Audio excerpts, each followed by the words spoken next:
is a beanie baby. Now watch me do this. Shit. All right. Uncommon enchantment or creature in green or black that costs 4 mana is after Draintonix. I don't know. What's the abhorrent? Is it abhorrent overlord? No, there's like a 4 mana zombie that I'm thinking of. At uncommon. I mean, let's go with Ravenous Chupacabra. Maybe we can get a softball. Okay, it's a 4 mana uncommon green creature. Interesting. 4 mana uncommon green creature. Oh, what's the armored?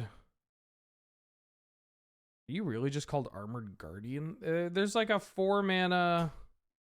Nope, that's not the one I'm thinking of. 4 mana, draws a card for each counter on it. What the hell are you called? I know it begins with an A.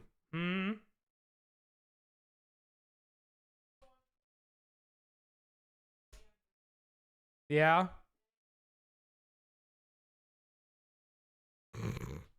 Kiefer accurately predicting that they are indeed bringing Rob Van Dam to the whatchamacallit, to AEW for 420.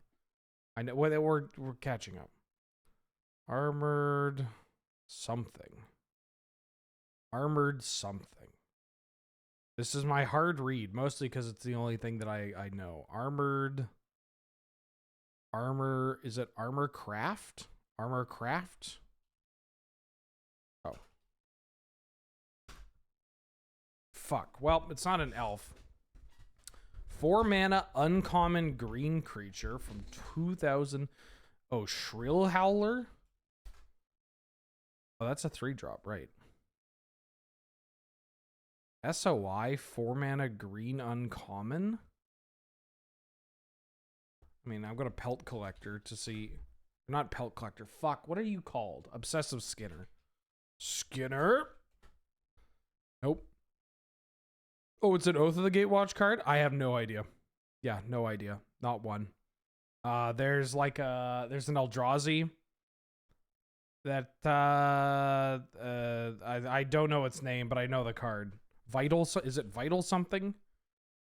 It's not Vital Splicer. Vitality Hunter? No, Vitality Hunter is the the whatchamacallit. It's the I think that's one with a lifelink counter. Yeah. I'm pretty sure it's what I think it is. Oh, it's not. What? Oh, I'm fucked. I'm like double fucked. I have no idea what this card is. Oath of the I don't even remember anything from Oath of the Gatewatch. 4 mana green uncommon from Oath of the Gatewatch? Maybe it's a Tajuru card. It's not war colored. Abusing magic. Yeah. How Nope. dare you. No. These are all I know. Tajuru Beastmaster? Fuck. What else is there? Oh, embodiments. Embodiment of oh fuck. Nope. They're called embodiment, right? Embodiment of insight? Abusing magic. That's a 5 mana one? Oh fuck.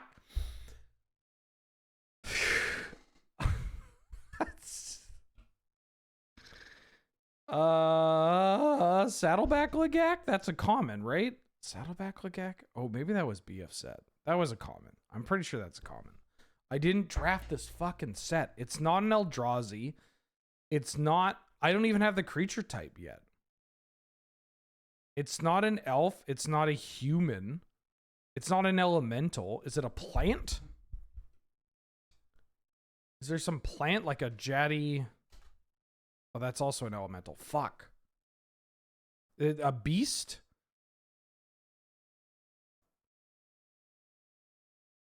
What's a plant? There's a 3/4. There's a 3/4 plant. Oh, shit. Eggs. Eggs. fuck? What's a normal plant? What's a plant in Magic? Is Undergrowth Champion a plant? No, you're a fucking elemental. Eggs. E-double-G-S eggs. There's like a 4 mana 3/4 or something. Seed something? Seedborn? No, Seedborn. Seed Bear of the Curse. Seed last. Oh my fucking god. Seed back, seed butt nose, but it's not Seed Guardian. Is it Seed Guardian? Is it Seed Guardian? Seed Guardian. Ah! What the fuck is it? What is it? What is it? Oh my god, I don't know.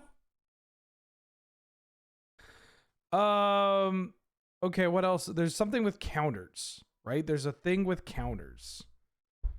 Oh fuck. There's a thing that has like you pay 1 in a green and you put counters on it. The fuck is it called?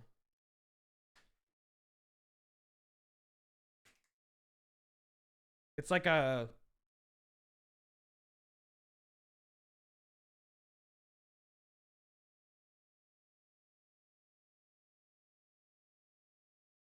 Is it like a is it a beast? No, it's not a beast.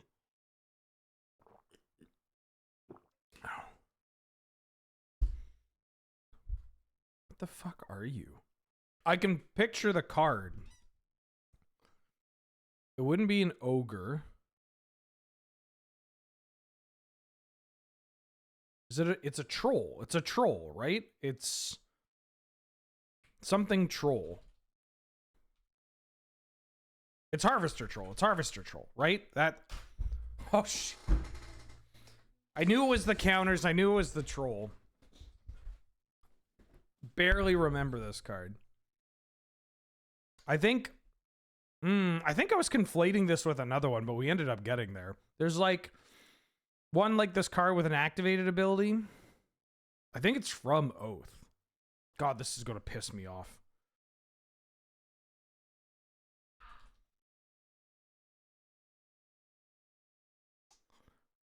What the hell are you called? What are you called?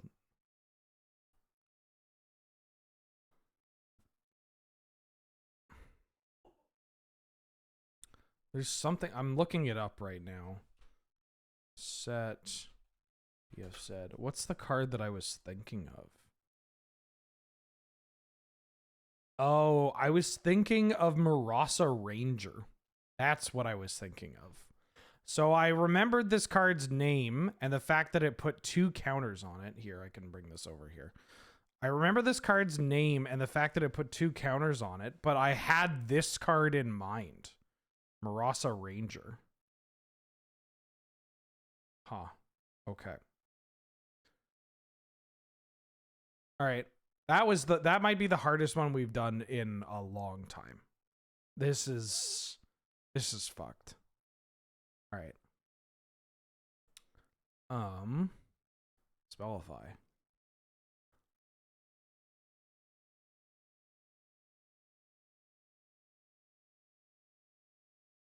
Blank N. Legendary creature. That's so many creature types. Is this a name and end? I guess I missed a bunch of people before nobody talk about this card. I gotta say thank you to a bunch of people. Jagabond or J Vagabond, excuse me, for the 59th month. I want to use this 59-month streak to give a shout out to the mitochondria for being the powerhouse of the cell. May the 27th be with you. Harvest for the 3rd month. Where were you before? I could have used it before I'd embarrassed myself. But thank you so much for the support. I guess you were there. I just wasn't looking. Marshicato. Morshicato. subscribing to the channel, supporting the channel. Thank you so much. That means a lot to me. Kane guest for the 24th month, the 2 years, Yi and or Ha. Thank you so much for the support. Vencer's Lab Tech for the 22nd month. I know it's a bit low-hanging fruit in more ways than one, but I'm very normal about the new RAL. Yeah, the new RAL going on a journey of self-discovery and electrifying.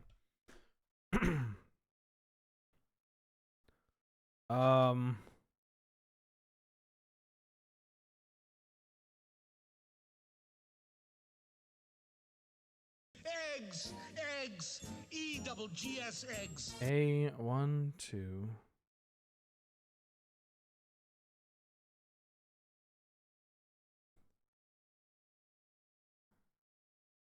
What?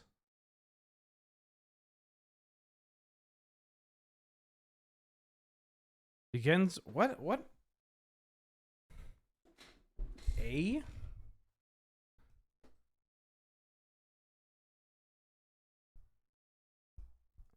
That's as legendary red creature with 3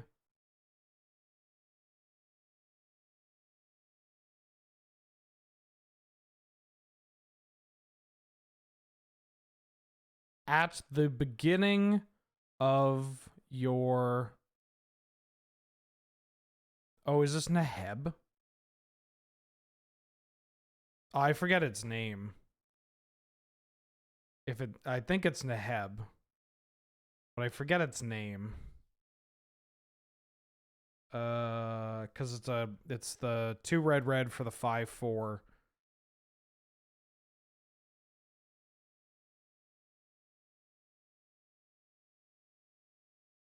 Neheb something eternal. War Eternal? No, that ends with an E. Could just mean Neheb the Eternal. Yeah, it is. I don't remember this card that well, but the fact that there was an A at the start and there were so many lines of text here. Yeah, I just don't know this card's name. It's just Neheb. It's Neheb to me, always will be. Pyro for the 54th month. Fake CAG member if I don't get this in 0. What? The commander's so old school. Well, actually, it's not really. It's kind of in this weird zone of just like, it's not an old school, it's not an EDH commander, and it's not a commander. I'm going to put on some music. And we're going to talk about this set. Okay. So, finally, we can get into it. Modern Horizons 3 is coming out very shortly. And I'd like to talk about the cards in this set. We have a whole bunch of stuff to talk about here.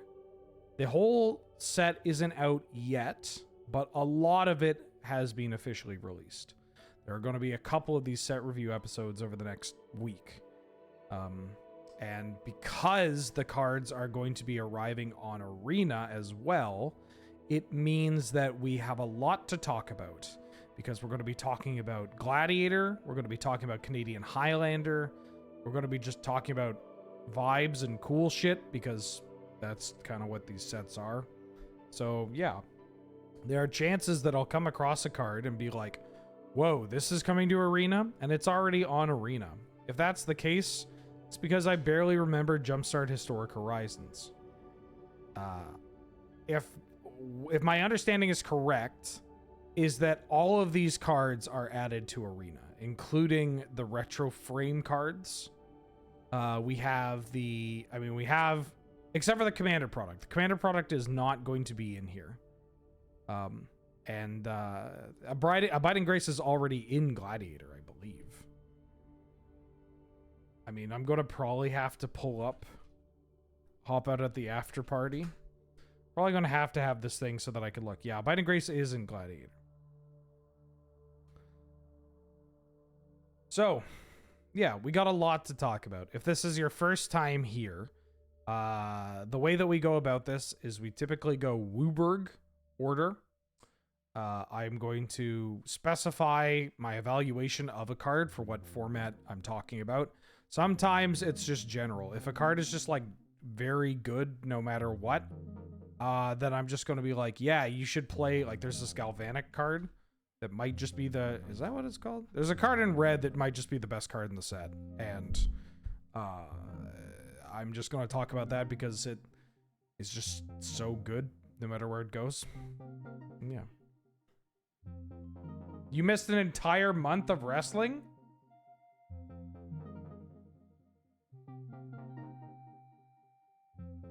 Ah, I see. Gotcha. Okay, yeah. There are a couple of ground rules. One, no calling next or like boring card or whatever. Don't be reductive. Don't be a shithead.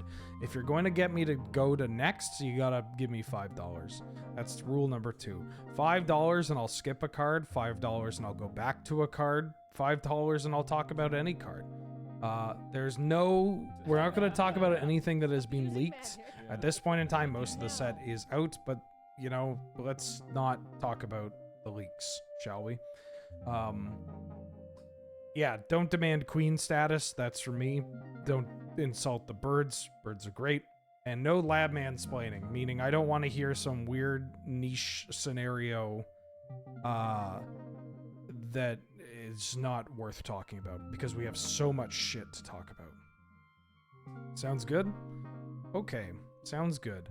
So Abiding Grace, like we said, is already on Arena, so no need to talk about that. But let's talk about the first card here. We got ajani pariah. 1 and a white for a 1/2 legendary creature. It's a cat warrior. When ajani pariah enters the battlefield, you create a 2/1 white cat warrior creature token. And whenever one or more other cats you control die, you may you may exile ajani and then return them to play transformed.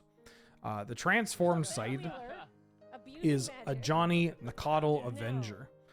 3 loyalty, +2, you put a 1/1 counter on each cat you control. Pays 0, you make a 2/1 white cat warrior creature token. And when you do, if you control a red permanent other than ajani, he deals damage equal to the number of creatures you control to any target. And then -4, each opponent chooses an artifact, a creature, an enchantment, and a planeswalker among the non-land types permanents they control, and then they sacrifice the rest. So let's start with the front. And also let me say thank you to Borndo Brando, a new subscriber to the channel. Thank you so much. Glad to have you. Good to see you. Hope you're doing well. Giraffe Stash, another new subscriber to the channel. Thank you so much for the support. Powerful name. Glad to have you. And the Brain Fist, another new subscriber to the channel. Thank you for fisting. It's good to brain you. Nope, don't like that. Shouldn't have said that. Why'd I say that? Okay, so let's talk about this card. It's very powerful. For 2 mana, you get 2 bodies. You get 3 power and 3 toughness worth of stats. You get them, obviously, 2 bodies spread across, right? That's great. This is really awkward for trading efficiently, blocking efficiently. That by itself is pretty good, right? Like, there are going to be different parts of cards that are kind of similar to this effect that kind of hoist them up to a different level. I'm talking about like resolute reinforcements. The 2 mana 1/1 human soldier with flash that makes a 1/1 human. That card, I think it makes a human. Hold on, let me double check. But that's a card where it's a single card that it makes a soldier. That's a single card that makes 2 tokens, that makes 2 bodies. But that card is a human and it has flash, as well as, the soldier aspect occasionally being relevant. Not all the time, but it can pop up. It's something that could drive you to include it in a specific deck. So great. The stat line, 2 mana to get a 1/2 that makes a 2/1 that you can then repeatedly blink your 1/2 that you can you could Caracas this in Canadian Highlander. The fact that it makes an X1, which is great for skull clamping, it's pretty exciting, especially whenever one or more other cats you control die, you exile ajani. So the front side, you can abuse it with flickering. You can bring it back with like Vesperlark and friends. You can, you know, Caracas it. You can do a whole bunch of shit, and it comes with multiple bodies and stats that are above rate. Great. The fact that it doesn't have to be this cat token, like it can be any of your other cats dying, which is not like, I mean, I have a history of playing cats in Canadian Highlander, and I wouldn't recommend that, but there are other cats that do see play in decks that would play ajani, right? Like Garrison Cat. If you're playing this in like an aristocrat style deck, Garrison Cat is one of them. If you are playing, oh wait, hold on. I gotta see if this card has been officially previewed. Give me a second here. I don't know how much is being previewed. Yeah, Luris is a cat that people like to kill. This card obviously very good with Luris, because you just get to keep playing it over and over again. Please hold before I break an NDA.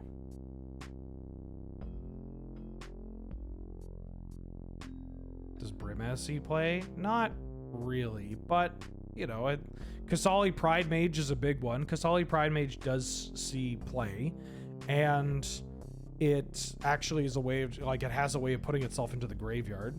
That's pretty nice. Leonin Arbiter, right? If you play this in Death and Taxes, some D&T lists still play Leonin Arbiter. Lion Sash sees a lot of play. I saw Spectral Lynx and I almost went full boomer. You know, obviously this card's pretty good with White Mane Lion. You could White Mane Lion and like Chwingas and stuff, I think are kind of on the come up. There are other cats, I guess is what I'm saying, and they are cats that you will probably play in a deck, including this card. So it does get itself going, but you can, you know, there are other cards that'll pop up that'll take advantage of it. Old Dirt McGirt, great name. Thank you for subscribing to the channel. Thank you for the support. Glad to have you. Good to see you. Then the flip side. So the flip side is your token dies, and then you immediately just get this Planeswalker. And this +2 is not doing much unless you have other cats, although you can +2 and immediately threaten to ultimate. This ultimate is typically not great. Cataclysm is a magic card that at least blows up a bunch of lands.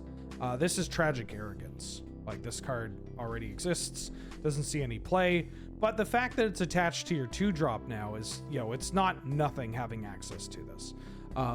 But it's this 0 ability, which means that you can just keep pumping out cat tokens, right? You played a card, it made 2 bodies. One of those bodies dies, and then you get yourself a Planeswalker that can repeatedly pump out more 2/1s. And when you do, if you have another red permanent, so if you're playing this in like Boros or Naya or, you know, whatever, Ajani is going to deal damage equal to the number of creatures you control to any target. So if you are playing this card in a deck with other red cards, your 0 starts to make 2/1s and then starts to ping off their other creatures, go to the dome, whatever. Incredibly annoying. This card is fantastic. It is relatively straightforward. Doesn't need much in terms of synergies to get going. But it kind of just does it all by itself. It's cheap, it's annoying, it works well with Caracas. I kind of love this card. This card's great. I highly recommend playing Ajani Nacatl Pariah in both your Gladiator and your Canadian Highlander white creature decks. This can be in, it could be in Aristocrats, it could be in Tokens, it could be in Ruin Your Evening. There are just a bunch of spots where I'm excited to play this card. And where I think it will be quite good. Goose Blast for the 29th month. How you doing? How you been? Glad to have you. Thank you so much for all the support. Thank you for the spinning rat. Love that rat. Cataclysm. All right, I'll give you that one. Yeah, it's not super complex on just like reading what the card does and playing the card. But there are a lot of small aspects about this card that make it really fucking good.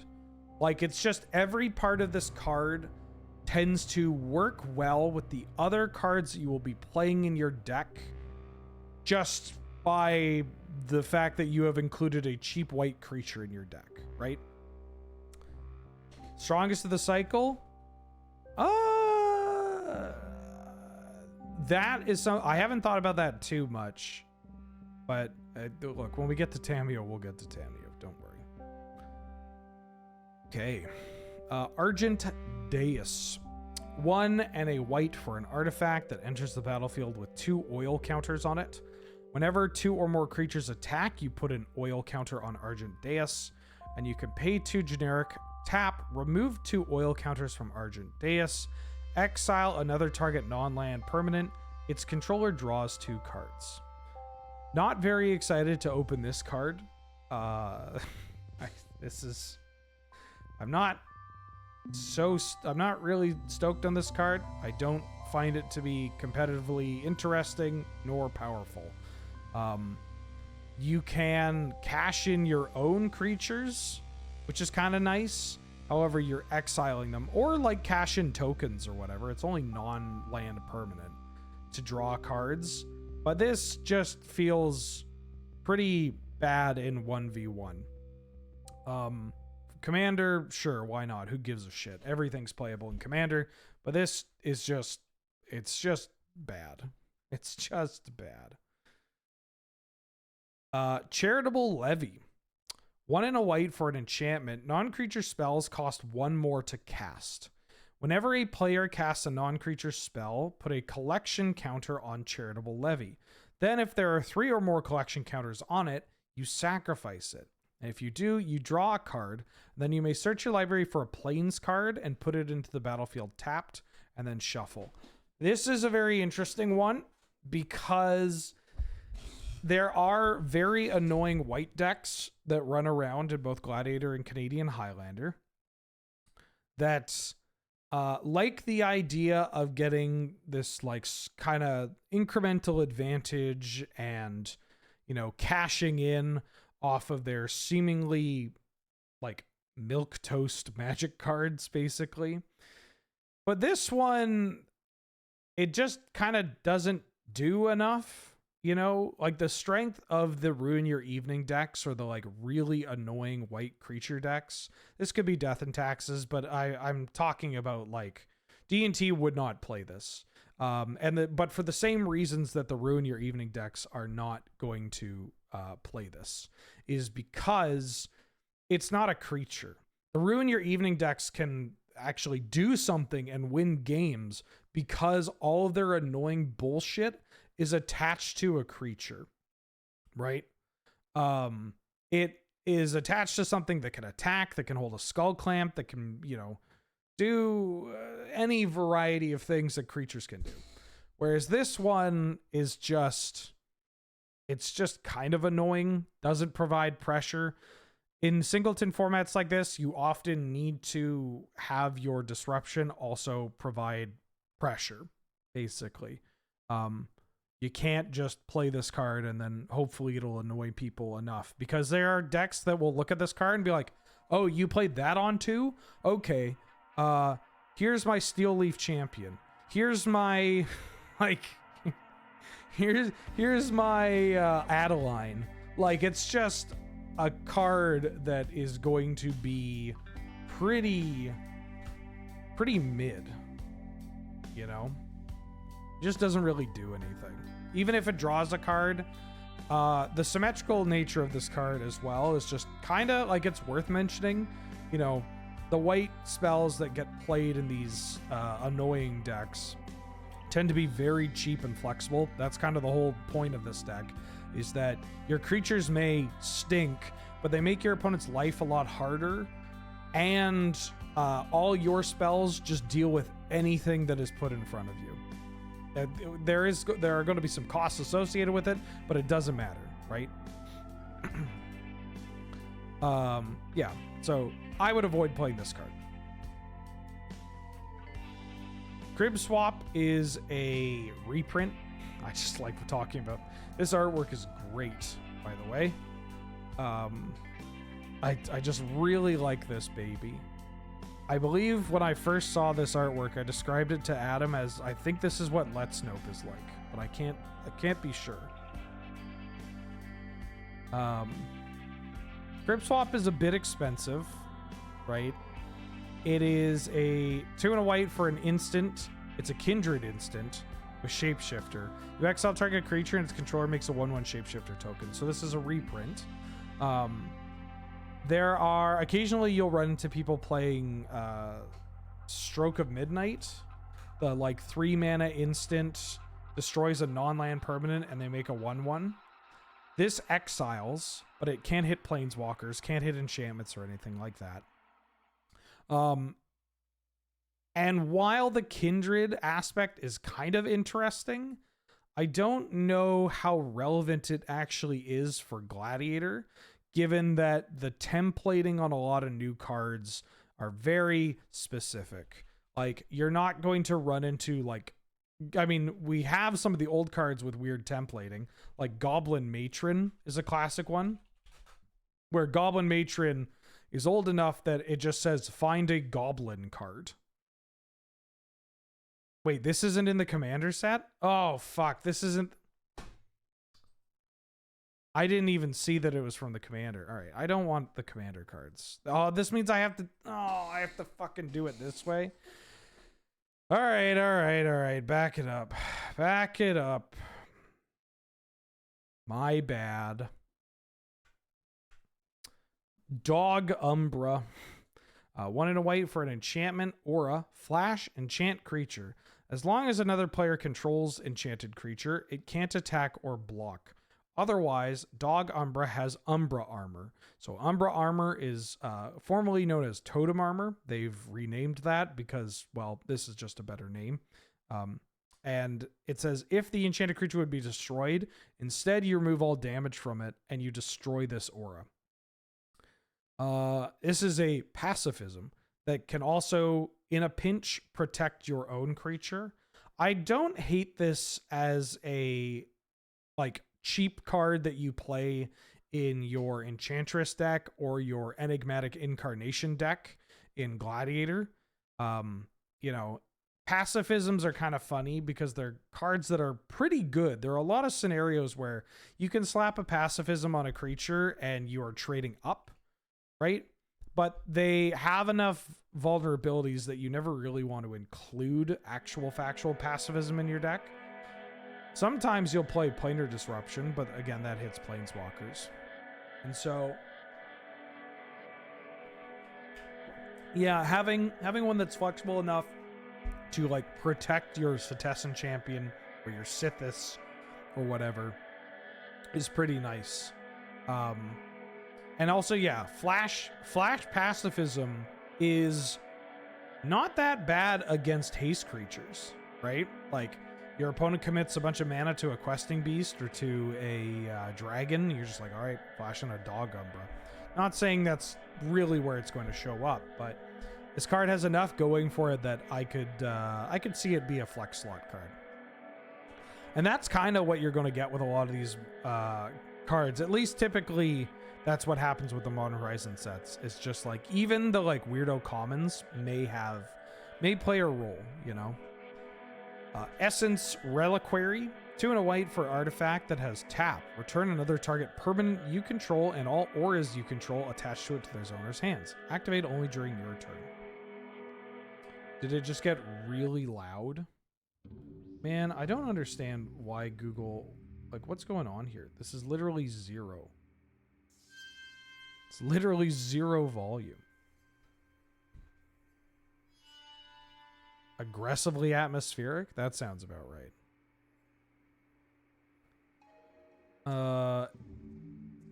Yeah, this card's not very good. It's nice that you can return it at any time during your turn and activate as an instant. but it's not really what you're looking to include in your deck, you know. It's not really what I'm looking to do. I'm sure there's, I mean, this combos with like Paradox Engine and all that jazz, but we could probably do better, and we can do this. We can combo with Paradox Engine with a variety of other cards. So I would say skip playing Essence Reliquary. Flare of Fortitude. So this is the white flare. 2 white for an instant. You may sacrifice a non-token white creature rather than pay the spell's mana cost. Until end of turn, your life total can't change, and permanents you control gain hexproof and indestructible. This is expensive, but this ability is pretty powerful, right? This is pretty powerful. I could foresee this card popping up. I could foresee this card popping up occasionally in like a Gladiator mono white list. The thing is though that Gladiator mono white decks, even the Ruin Your Evening kind of decks, they tend to play every like Dauntless bodyguard. If you're a humans list, that's a different story. But like Selfless Savior, Dauntless Bodyguard, like you're going to play a whole bunch of cards to protect your, well, the creatures you actually give a shit about. Now this can protect everything, which is pretty nice. How is the music loud? How is the music? I'm at -17. I'm at 0. You know what? Fuck it. I'm just turning this off. I'm turning this off.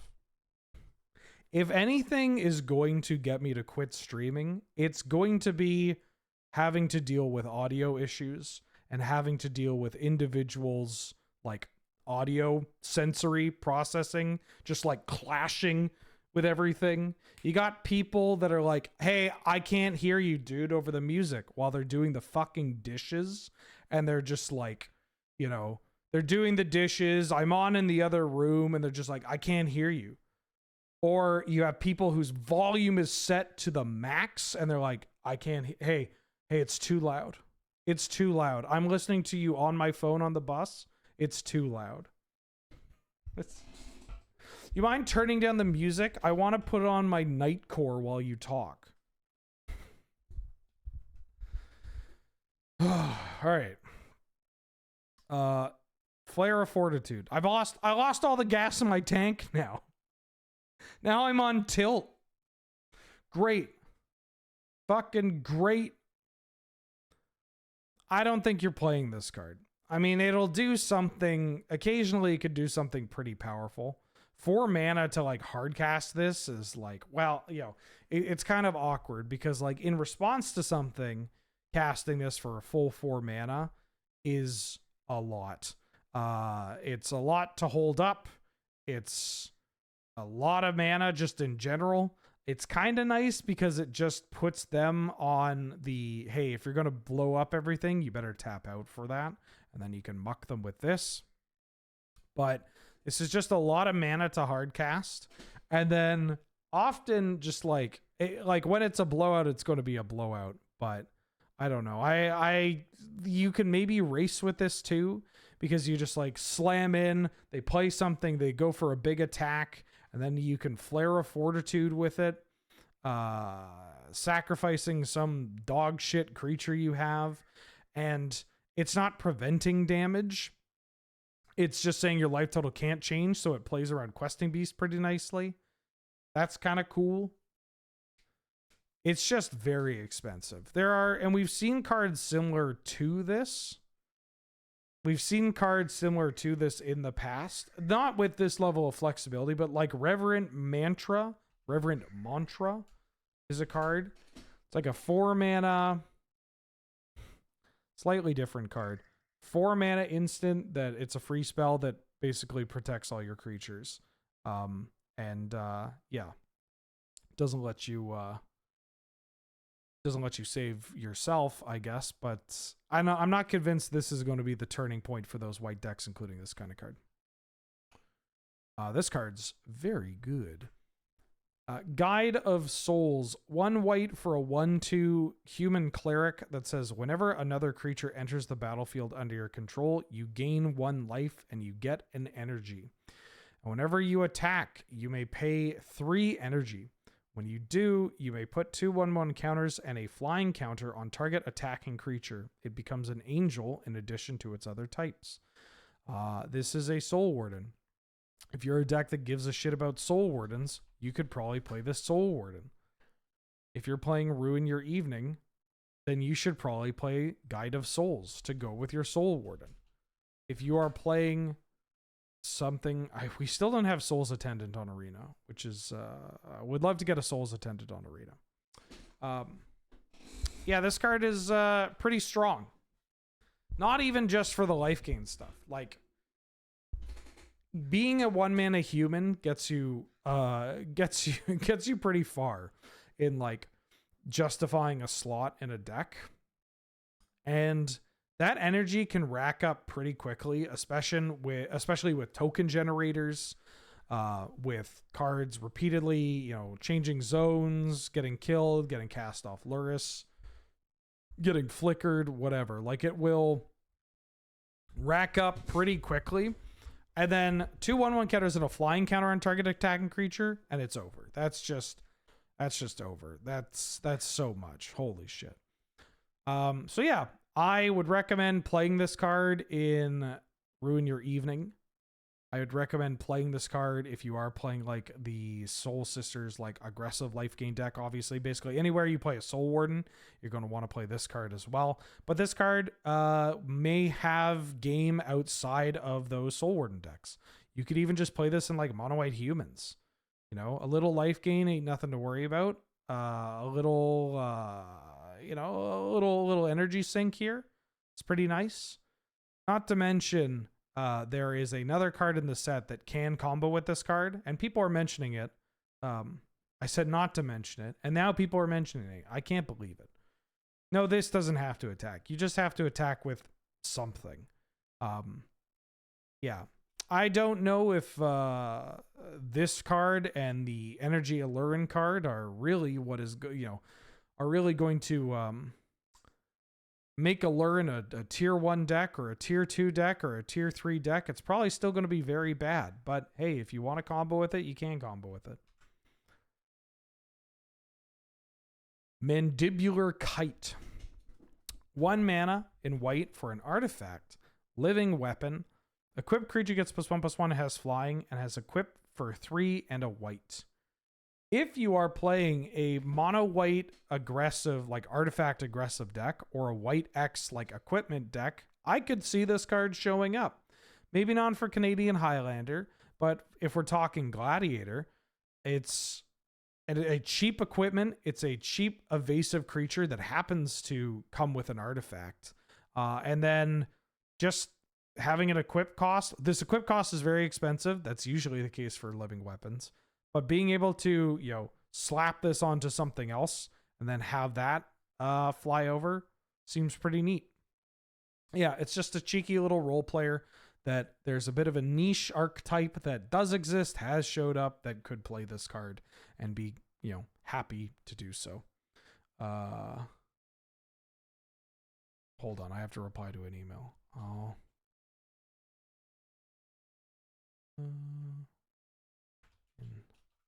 I will flex.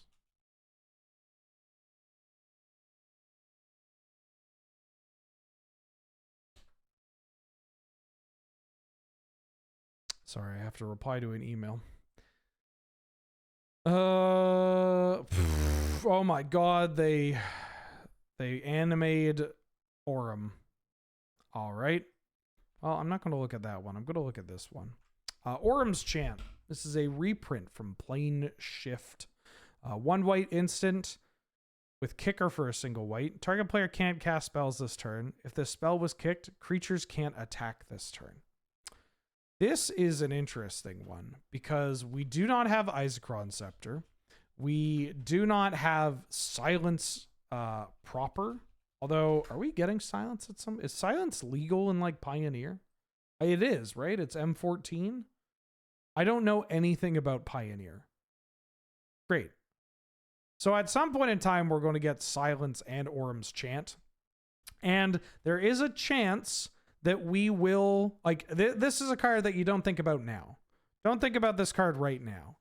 Think about this card once we have, you know, if we get more degenerate stuff for combo decks, because that's when silences really pick up. This one's a bit better because obviously you can brick their attack, but that's not a reason to include a card unless, you know, somebody out there is really desperate to relive the early days of Gladiator and bust out like Bant Nexus or Turbo Fog or the Bant Omniscience deck.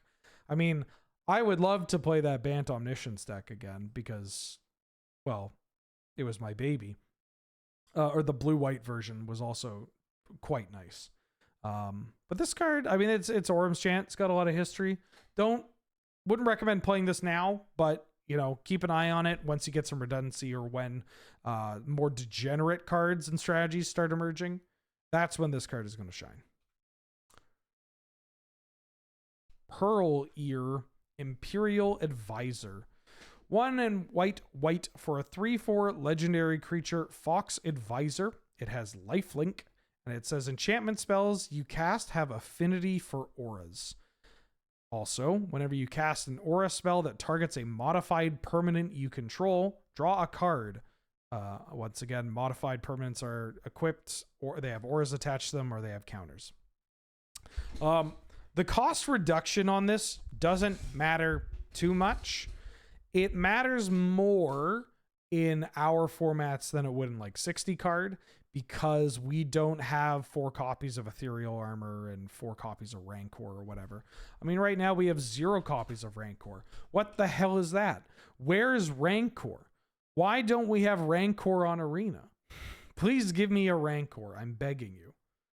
So why is Scryfall now not working? You were working just a second ago. Please show me Rancor. I'm begging you. There we go. Put Rancor on Arena. I beg you. So we don't have a huge amount of cheap 1 mana ones that we just stack to the ceiling, but we do have some good auras at 2 and 3, right? Including a new one in this set, the double face modal card. We have, you know, all that glitters. We have Ancestral Mask. We have the runes. Basically, if you're doing like an enchantment, like Bogle's kind of, or what's the Sanctum Stompy kind of deck, then this is a great addition, right? It just, it makes those things cheaper. It draws you a shitload of cards. And like the floor of this card being a 3 mana 3/4 lifelink is kind of wild. Like that is just a body that will like lock up the aggro matchup, right? Like even without the auras, this is a body that will lock up the aggro matchup, and that's kind of nice. I wouldn't recommend playing this outside of decks dedicated to auras or enchantments, but you know, in those particular strategies, it's going to be a very nice addition because, you know, any number of core Spirit Dancer style cards that you can get are going to be welcomed with open arms. Felia, Exuberant Shepherd. If I'm not going to listen to music, I'm going to take off those headphones. Felia, Exuberant Shepherd. 1 in a blue for a 2/2 flash. It's a dog. Whenever Felia attacks, you exile up to 1 other target non-land permanent. And at the beginning of the next end step, return that card to the battlefield under its owner's control. If it entered under your control, put a 1/1 counter on Felia. I think this card may secretly be busted. I think this card may indeed be cracked. A bit narrow in where you play it, obviously, but that's okay because synergizing with, you know, your own blink effects, your own creatures, being able to muck your opponent's tokens just completely. Being able to just remove a blocker if it doesn't have an ETB or anything relevant. Resetting a card that might have an aura put on it, or even just unattaching it equipment, making people, spend mana reattaching it and all that. That's pretty hot. A 2/2 body is pretty good. Flash, also pretty good. And then buffing your own things. So like as far as like the aggression goes, being able to, again, muck their blocker, disrupt their tokens, make them, cost more, spend more mana on stuff they had already spent mana on. That's all very cool and good. But we're including this in a deck that can take advantage of the blinking, that can take advantage of the cards changing zones, and in fact making them bigger. The timing on this is that the card comes back at the beginning of the next end step. And then it puts the counter on felia. So you don't get it in combat, but something like as simple as like Thraben Inspector, like turn 1 Thraben Inspector, turn 2 flash out this, attack, flicker my Thraben Inspector, hit you for 2. Thraben Inspector comes back, I have another clue, and now this is a 3/3. Extremely reasonable and powerful kind of line of play, right? Yeah, card's good. Card's very good. I'm going to give this a shot in both Canadian Highlander and Gladiator, in the Ruin Your Evening decks, as well as, I think it might be worthwhile to try out in some of the mono white strategies. Like resetting your own living weapon is pretty hot. Blinking your own solitude is pretty hot. There's a lot of really powerful stuff going on here. Restarting your what's it called? Is it Collector's Cage? Right? Collector's Cage, the 2-mana hideaway artifact. Resetting your own ring. Playing with having your own containment priest and blinking their stuff and it's gone forever. Like, this card is very good. How do you not like the art? It's a cute dog frolicking in the leaves. It has bright blue eyes to go with its blue collar. You got autumnal colors.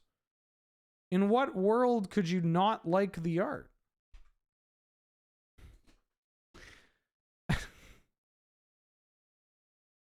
Yeah, it's a corgi. Okay. Razorgrass Ambush. 1 and a white for an instant. Razorgrass Ambush deals 3 damage to target attacking or blocking creature, but it is also, I can't believe it, a land.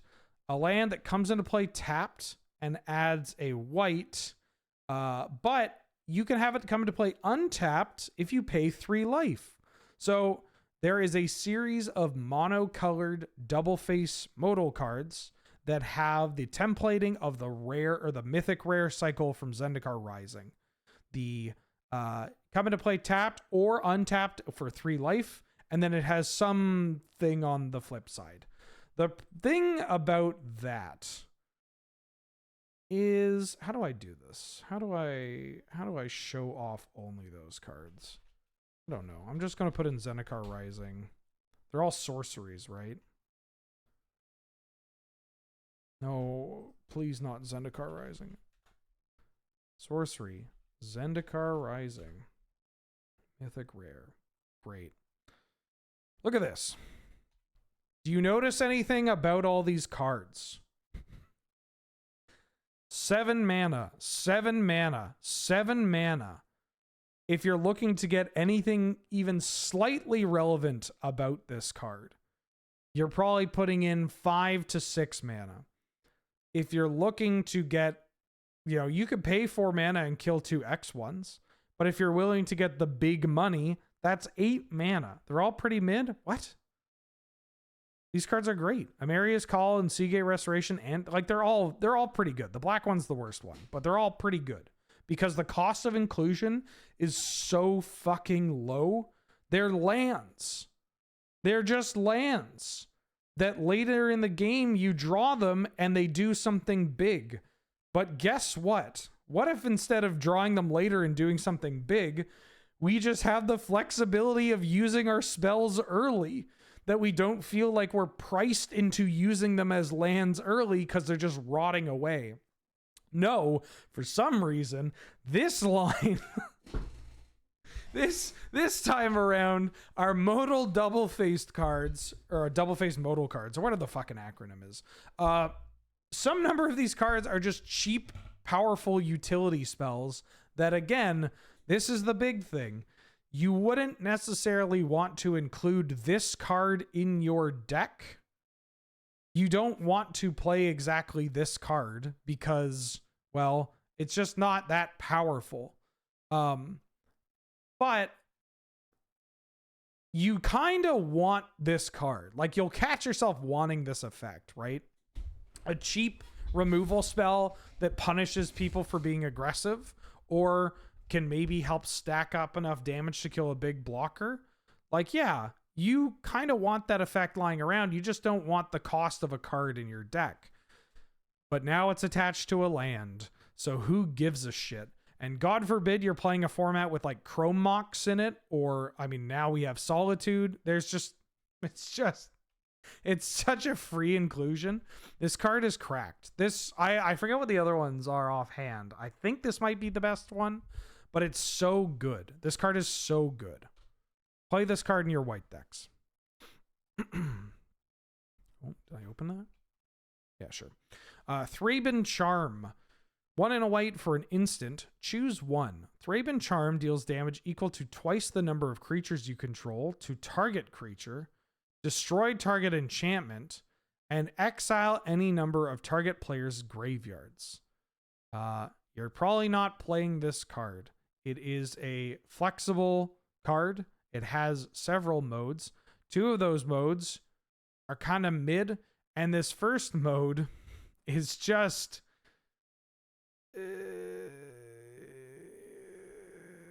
damage equal to twice the number of creatures you control to target creature. I don't think this card is worth a slot, considering all the other incredibly powerful pieces of white removal that are more flexible than this. So I would say you don't need to play this card. Voltstorm Angel. God, that's good artwork. Holy shit. 3 white for 4/4 angel that has flying. And when it enters the battlefield, you get 3 energy counters. At the beginning of combat on your turn, you can pay 2 energy. And when you do, choose one. This gains vigilance and lifelink until end of turn, or other creatures you control get +1/+1 until end of turn. I feel like I'm going to talk about every card in this set, including the bad energy cards. I do not believe that there is enough energy cards to play an energy-based deck in Gladiator. Certainly not a powerful one. There may be certain cards that add energy that don't actually do energy-related things. And yeah, that's fine. You'll play the shepherd or whatever, because that just creates its own energy repeatedly, as well as that's a totally functional card. It's just a totally functional card without the energy part of it. The energy part of it really pushes it over the edge. But yeah. And boy, is there a lot of these random energy cards here. Got to make a limited environment somehow, you know? White Orchid Phantom. White for a 2/2 Spirit Knight with flying and first strike. And when White Orchid Phantom enters the battlefield, you destroy up to 1 target non-basic land. Its controller may search their library for a basic land and put it into play tapped, then shuffle. This card is cracked. 2 mana for a 2/2 flying first striker. That's a pretty annoying body. That's difficult to block. It's difficult to attack into. And then it also just blows up a land. Like, if this card's blowing up a Tolarian Academy or an Urza's Saga, then hell yeah. Like, great. That's already doing so much. Fuck that Gaia's Cradle, right? If this card is just blowing up a Triome, that's also really good. blowing up a creature land or something. Like, this card is also just quite good at just being a little bit annoying, and then really good at being exceptionally annoying, right? Like, you can do, it's just, that's kind of what you're looking for. It also can blow up your own lands if you really want to. Yeah, hitting Glacial Chasm is nice. Hitting your own Flagstones of Trocaire is pretty hilarious. But like, just blowing up their dual land and forcing them to get a basic is also quite good. This might be a top 5 card of the set, mostly because it has pre-existing archetypes that are already top contenders in both Canlander and Gladiator, and that'll just automatically slot this in. Yeah, this card's really fucking good. It's really good.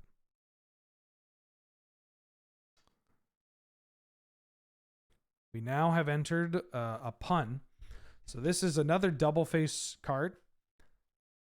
Comes into play. It's the white what? It's another white card. Wow. And it's a 4-mana 2/2 witch enchanter that happens to be a disenchanter. 4-mana 2/2 human warlock. When it ETBs, you destroy target artifact or enchantment and opponent controls. This card is really good.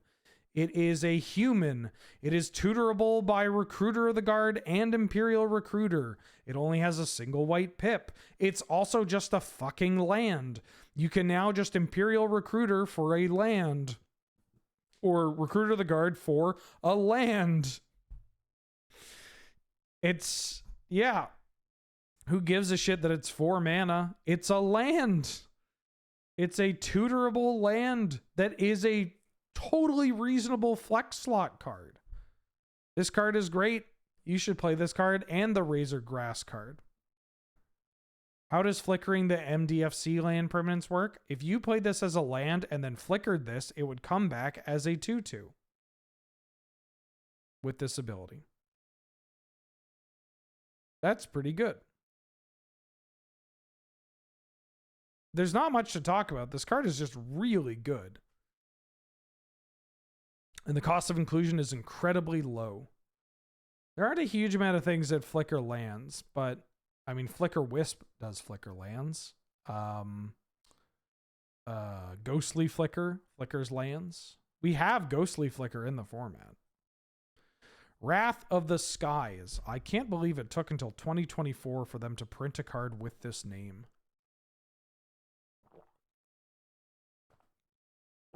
X white white. Sorcery. You get X energy. Then you may pay any amount of energy. Destroy each artifact, creature, and enchantment with mana value less than or equal to the amount of energy paid this way. So 2 mana, destroy all tokens is pretty exciting. 2 mana, destroy each artifact land, Urza's Saga, Moxen, whatever, is pretty exciting. And then it just scales into like a proper wrath. It gets very expensive if you try to kill like actual threats, right? Like, this card is less of a Wrath of God and more of a Pernicious Deed type of effect. This is more of a card where you are going to hopefully just put in 2 or 3 mana to clean up the board. But late game, yeah, you could just pump a bunch of mana into this card to just kill everything. And I think that's fine. I think that's interesting. I'm struggling to find a spot where you want to include this unless you have, like, unless there's known information about the kind of people you're fighting in your meta, right? Like, this to me feels more like a top 8 card or a I know who I'm going to play. Like, people at my local fucking love Academy, so I'm going to be playing this card. And that's pretty cool. You know, I kind of like cards like that. They're not always going to make the deck, but if you have a read on the meta, then you including this card in your deck, you're going to get rewarded for it. which is pretty nice. How does this line up with pest control from OTJ? They do different things. Pest control just says non-land, right? Yeah. The fact that this can hit lands, this can kill artifact lands, this can kill Urza Saga, like that is not nothing. That is not nothing. This card has this card has a lot of potential. I like it. I like it more in... Okay, so on one hand, I like it more in Canadian Highlander for its potential to blow up really problematic cards, right? Again, Seed of the Synods and Urza Sagas and Moxen and Constructs and whatever. But I think in Gladiator, you'll get more mileage out of this just being an actual Wrath effect on like turn 6 or whatever. A scalable one as well. Like playing this for, if I'm in blue-white control, I'm probably playing this card. Like I'm going to suit up this card for blue-white control. And you know, there are times where I'll pay it for 3 and I'll kill some mana dorks and like an insect token or some shit. Yeah, and if you have other ways of generating energy, which again, probably won't have too many, but there may be some incidental cards like this where it can operate outside of being an energy, like outside of an energy deck, right? Then yeah, that X is only going to actually contribute to how much energy you get, which then of course you pay into blowing everything up. But if you have it lingering from a previous spell, then go nuts. Just pay 2 mana and wrath the board, why don't you? On to, well, hold on. Let me see if there's other white cards I want to talk about. Oh, they're making an old bordered Solitude. Let's talk about the special guests real quick.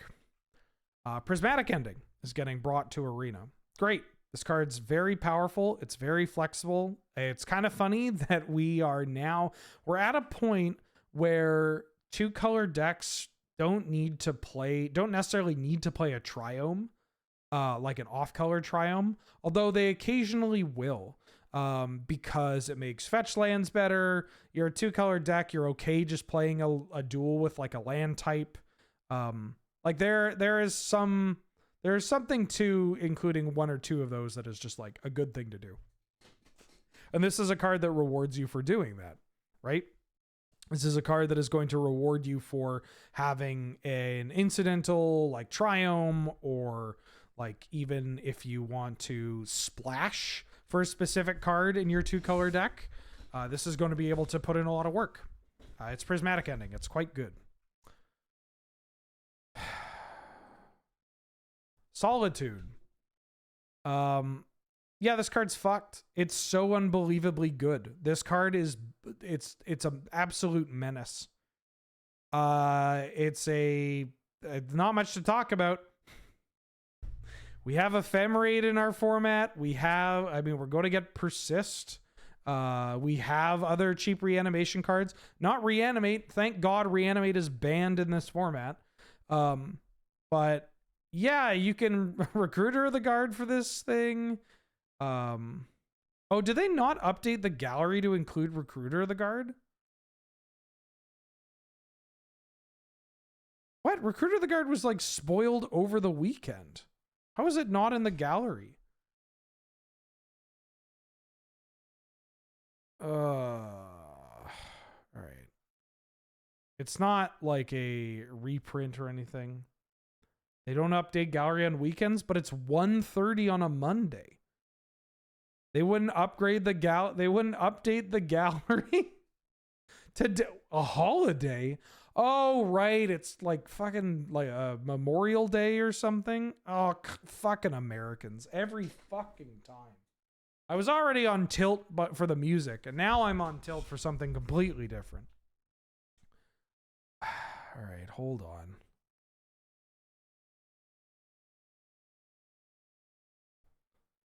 Fucking Americans.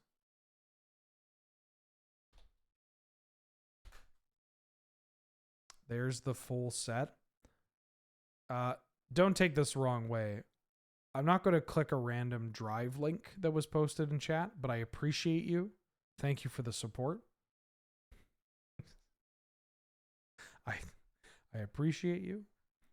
I mean, I can find it. I'll find it on Mythic Spoiler or something. We can talk about those cards there. Yeah, I think I have it selected to only talk about cards that have been officially previewed. Anyways, Solitude, messed up magic card. You should play Solitude in your white decks. This card is cracked. It is busted beyond belief. I can't believe we're getting this on Arena. I mean, I can, but you know, yeah. Canucks have way more holidays than us. Look. You have Americans have 2 holidays for veterans, and yet you still won't even help them out. It's so wild. You give them 2 holidays and that's it. Anyways, here's Recruiter of the Guard. There's a whole month. Recruiter of the Guard is also coming to Arena. This one's for the dead ones. You don't need 2 of those holidays. Anyways, Recruiter of the Guard. This card's pretty good. You should play this. It's a new card. Yeah, they get holidays and that's it. Exactly. You should play Recruiter of the Guard in your white decks, in your Bant decks, and basically it's Recruiter of the Guard. For some of these cards, especially reprints, there's not much I can say other than like, yeah, this card is messed up. Like, it's a tutor on a creature that's a human that'll find Solitude or find... We now have Stoneforge Mystic. Basically, the only difference between Death and Taxes in Gladiator and Death and Taxes in Canlander is the fast mana. And while that is a big thing, it's not as big as you might think. Because nobody has the fast mana. I mean, the green decks do, but, you know, whatever. I don't know if I want to talk about some of these other bad cards from this. I just wanted to talk. Maybe I'm going to save some of the card gallery for tomorrow. But because of Solitude, I wanted to talk about this card. This card's messed up. Card is messed up. I believe that's white. I mean, I could talk about the special guests. We already did. The retro reprints. We already did. Commander, there's Crib Swap, not coming to Arena. Great. So let's move on to blue. Blue, blue, blue. One of the more awkward colors for this set. Brain Surge. 2 and a blue for an instant. Draw 4 cards, and then you put 2 cards from your hand on top of your library. I'm inclined to like this card. Probably because it's a brainstorm. But because it's a much bigger brainstorm, and we also have 11 fetch lands now, plus Lorien Revealed in Friends, we got ways of shuffling these cards back into your deck. And drawing 3 is already egregious. Drawing 4 is so fucked up. This is not a 3-mana draw 2. And you know that, Root Potato. Quit being facetious. This is not a 3-mana draw 2. Mind you, Brainstorm gets a lot of... this may shock you. Gets a lot of mileage from 1 mana. From being 1 mana. So this card isn't Brainstorm. This card is more in line with like Thirst for Discovery and Friends. And I think I like it. I think I'm onto this card in Gladiator, and I could honestly be convinced to play this card as like in like Blue Moon or whatever, as a, you know, one of. The fact that you can tuck stuff back into your deck as well, obviously a bit more is going to get a bit more relevant as we get more degenerate cards, more degenerate strategies that can maybe take advantage of having something still stashed into your deck. Yeah, I like this card. I think it's worth testing out in both formats. But there's only so much room for, you know, playing big draw spells, so there is some competition. Copy Crook. 2 and 2 blue for a shapeshifter rogue. You may have Copy Crook enter the battlefield as a copy of any creature on the battlefield, except it has, whenever this creature attacks, it connives. Can you believe it? They made a 4-mana clone. One of my favorite recent Surge takes. Just That shit was so funny. Finally, a 4-mana clone, and I just started listing off every clone. Oh, fuck.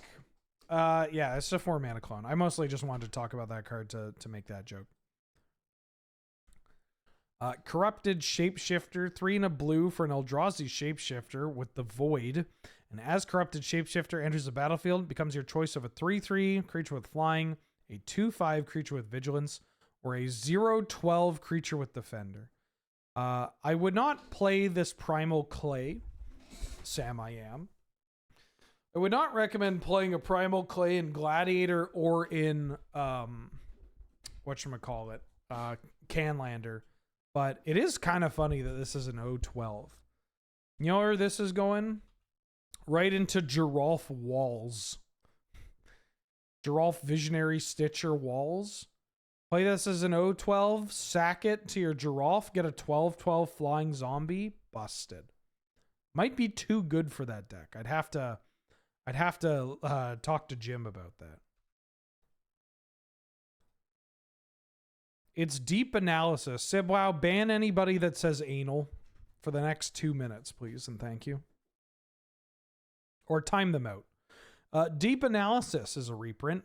3 and a blue for a sorcery. Target player draws 2 cards. And then for flashback, 1 and a blue and 3 life, you could do it again.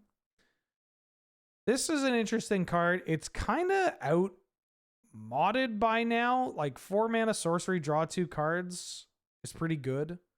Well, it's not pretty good. That's pretty bad. But the flashback is quite nice. But you mostly want this in a deck that is like churning through its library.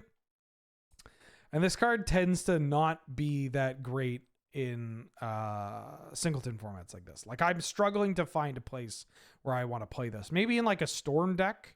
Like we have enough Baral Goblin Electromancer style cards that maybe a storm deck is going to want to play this because 1 mana draw 2 is pretty good. But I'm not super convinced that this card has aged particularly well. Maybe in like a self-mill deck, you'll be able to also take advantage of it. But I'm not super convinced. I think this card is going to get a lot of mileage off nostalgia. I mean, I fucking love deep analysis, but I don't think we're going to be seeing this card in too many spots in Gladiator. All right, you can take it off. Thank you. But the point still stands. Nobody can say anal at least for the next 5 minutes without getting timed out. Estrid's Invocation. 2 and a blue enchantment. You may have it enter the battlefield as a copy of an enchantment you control, except it has at the beginning of your upkeep. You may exile this, and if you do, return to the play under its owner's control. This is a reprint. It's another kind of copy enchantment.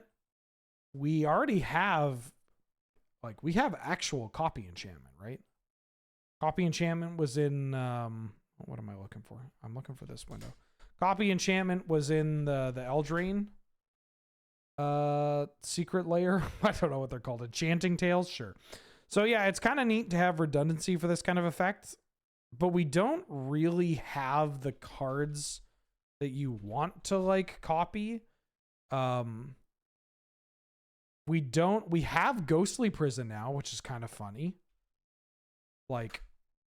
Ghostly Prison is on Arena and playable. Enchantress's Presence is pretty nice. Yeah, we have Mirror Maid. Mirror Maid's quite good. Who knows? We're probably entering a point where the Enchantress decks... There are folks that have played Enchantress in the format in Gladiator. It's not the most powerful archetype around, but mostly green-white. There have been versions that branch off into Bant or Abzan. And cards like this are going to push you closer to a Bant list where you just really want to lock in, you know? You really just want to stop people from winning the game or doing anything. And this is, having redundancy on these effects is quite powerful, right? It's quite powerful. I'll talk about Flare Denial in a second here, but this does not... This is like some League of Legends art, right? If you told me that this was the new champion coming out, I would believe you. I would believe you in a heartbeat. Oh, they came out with the new champion. Her name is Flare, and she's a denial magician. And she does tons of damage. All right, 1 blue for an instant. You may sacrifice a non-token blue creature rather than pay the spell's mana cost. Counter target spell. This magic card is very good. You should play it in your Canadian Highlander decks. You should play it in your Gladiator decks. This is not going to get into every single blue X control deck. I think that if you're casting this just as cancel and plan on only casting it as cancel, then you are in for a disappointing, like, you're going to be disappointed. That said, if you are playing this in a deck where it is 50% of the time going to be a free spell, the other 50% of the time going to be cancel, that's okay. Cancel is not the most embarrassing magic card to play in either Gladiator or Canadian Highlander. I know that sounds kind of goofy, but it's just, hey, it gets the job done. If you need to counter a spell, you're going to want to counter that spell. You're good. Doesn't matter the cost you're paying. Obviously, this card is going to excel in like tempo decks, merfolk, or even some like flying men. Obviously, this card's cracked. Blue green like skies or tempo could probably get away with this card. Yeah, it's when you want to go shields down and then keep this up, and that's great, right? Cashing in like a Snapcaster Mage, cashing in this Delver of Secrets that hasn't been able to fucking flip, cashing in the, what is it, Agent of Rafine, the like 1 mana that like pays 2 tap to like draw a card effectively. There are some spots where this card is going to be quite good. So yeah, it's a card that benefits more in 60 card formats, which is kind of funny. I have a general overall, like, I'm not going to talk about it now because this is literally the first set review episode. But when I'm end up summarizing my general overall thoughts of this set, one of the things that I find very funny, and I've kind of pinpointed this as one of the reasons why my impression of the set is a little, like, the vibes are a little off. I think the power level's in the right spot, but I think for me, the vibes were a little off, and that means nothing, but I was trying to figure out like what it actually meant to me. And I think it's because there are 2 kinds of cards in this set.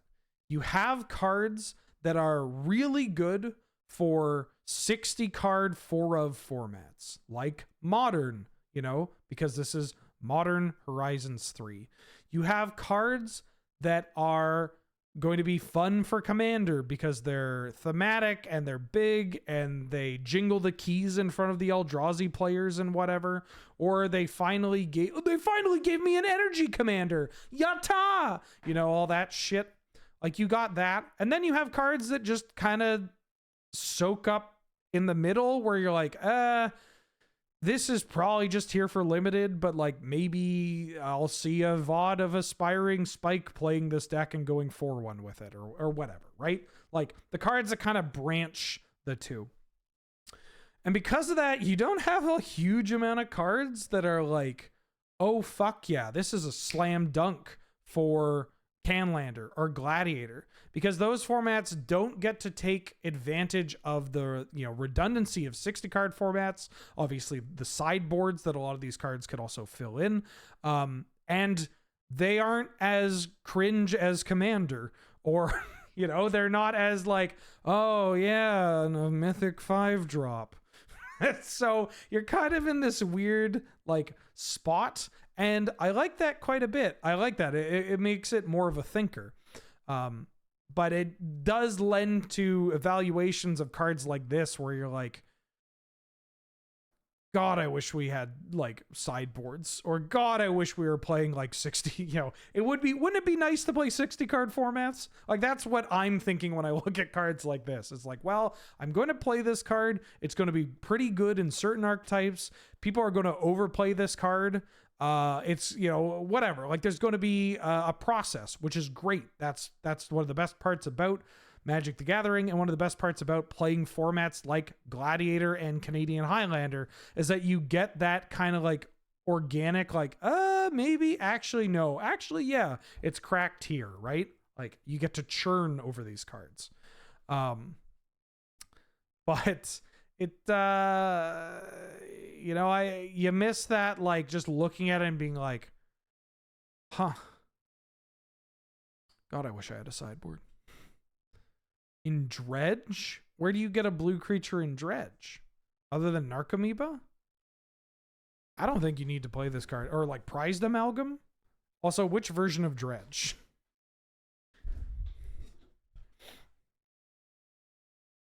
I beat you to the punch, Root Potato.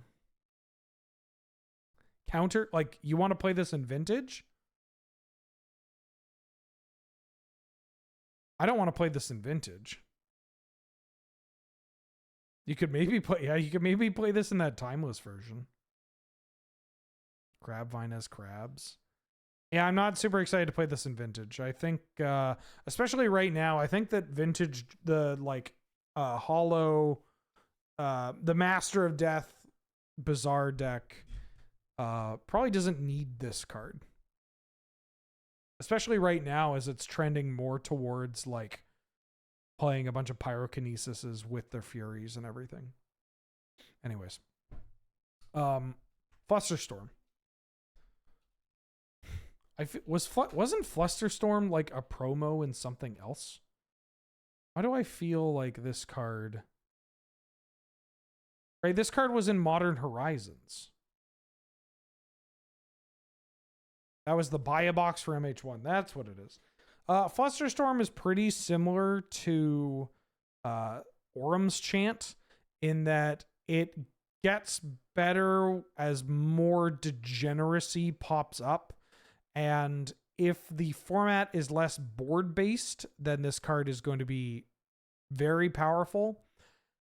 But then you'll run into matchups where this card just doesn't fucking do anything, and that feels pretty bad. Yeah, that feels pretty bad. So again, it's probably not an immediately evaluate this card and play this card in our format. Unless you know that you're going to be running into a bunch of control mirrors or whatever. I would recommend just kind of holding off on this one until you get, until the format gets a bit more degenerate, Oh boy. Harbinger of the Seas. 1 blue for a merfolk wizard. Non-basic lands are islands. As the premier merfolk pilot of Canadian Highlander, I'm excited to play this card. It's a little awkward because right now merfolk is blue-green, but you never really want to play basic forests, which is kind of a pisser. It's a pretty powerful effect. Obviously, just like slamming this, making your whole team unblockable is pretty good. Mucking people's mana is pretty good. It's kind of funny. It being on a creature makes it a lot more vulnerable. Magus of the Moon is in a weird spot where Magus is a creature that turns everything into mountains, and red mana is pretty good at killing creatures. Blue mana can get rid of creatures temporarily, but it is often not the in the color that is going to be able to even get rid of a 2/2 permanently. So that's kind of fun. It's pretty good. I'd recommend playing this card in Merfolk, in Blue X Tempo decks. Like, I might even consider trying this card out in Blue White Control or Blue Moon. I think that's kind of funny. Just play this card. Play this card in like a Blue Moon deck or whatever. Have it hit the table, muck their mana, and then just keep up counter magic. Yep. Pretty cool. Pretty cool. It's also a wizard. So you can find it off your step through. Kappa, Cannoneer. This is a reprint. 5 and a blue for a 4/4 artifact creature, turtle warrior with improvise. You can your artifacts can help cast this spell. That's a very funny, very cutesy way of wording this. It's got 4 ward 4, and then whenever it or another artifact ETB is under your control, you put a 1/1 counter on it, and it can't be blocked this turn. This card is messed up. I mean, if you are if you're in chat right now, you are familiar with what this card can do. You are familiar with how quickly this card can actually hit the table and just how quickly it kills people. If you are playing an artifact deck, then yeah, this card is pretty fucking good. This card is kind of incredible. It is wild that we are getting this magic card. It's weird to say that in on a client where you have Swords to Plowshares and Demonic Tutor or whatever, but wow, does this card ever end games? Word 4 is a lot, but you know, Swords to Plowshares can kill this. A Planeswalker activation can kill this. Don't get me wrong, this is incredibly difficult to get rid of, but it's not as though it's completely game over the second this hits the table. Classic Cannoneer downplay. Kozilek's Unsealing. 2 and a blue for an enchantment that has Devoid. Whenever you cast a creature spell with mana value 4, 5, or 6, you create 2 0/1 Eldrazi spawn tokens with sack a creature, add colorless. And then whenever you cast a creature spell with mana value 7 or greater, you draw 3 cards. This is one of those cards that I was talking about. This is one of the cards that I had in mind when I was talking about the, God, I wish we could play 60 card 4 of, because this is something that is going to thrive in either, this is a card that's going to thrive either as a 4 of in a 60 card deck, or you just throw it in your Eldrazi commander deck or whatever, right? It's nice that you can cast any kind of creature spell to trigger this, right? Like casting, obviously, Mirror Enforcers and Thought Monitors and Mull Drifter. Well, Thought Monitors, Mirror Enforcers, and the big mana things are going to get that huge payoff down here.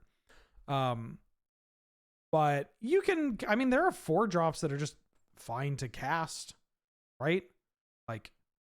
Yeah, you could just cast a 4-drop, evoke your Mull Drifter, and get 2 spawn tokens.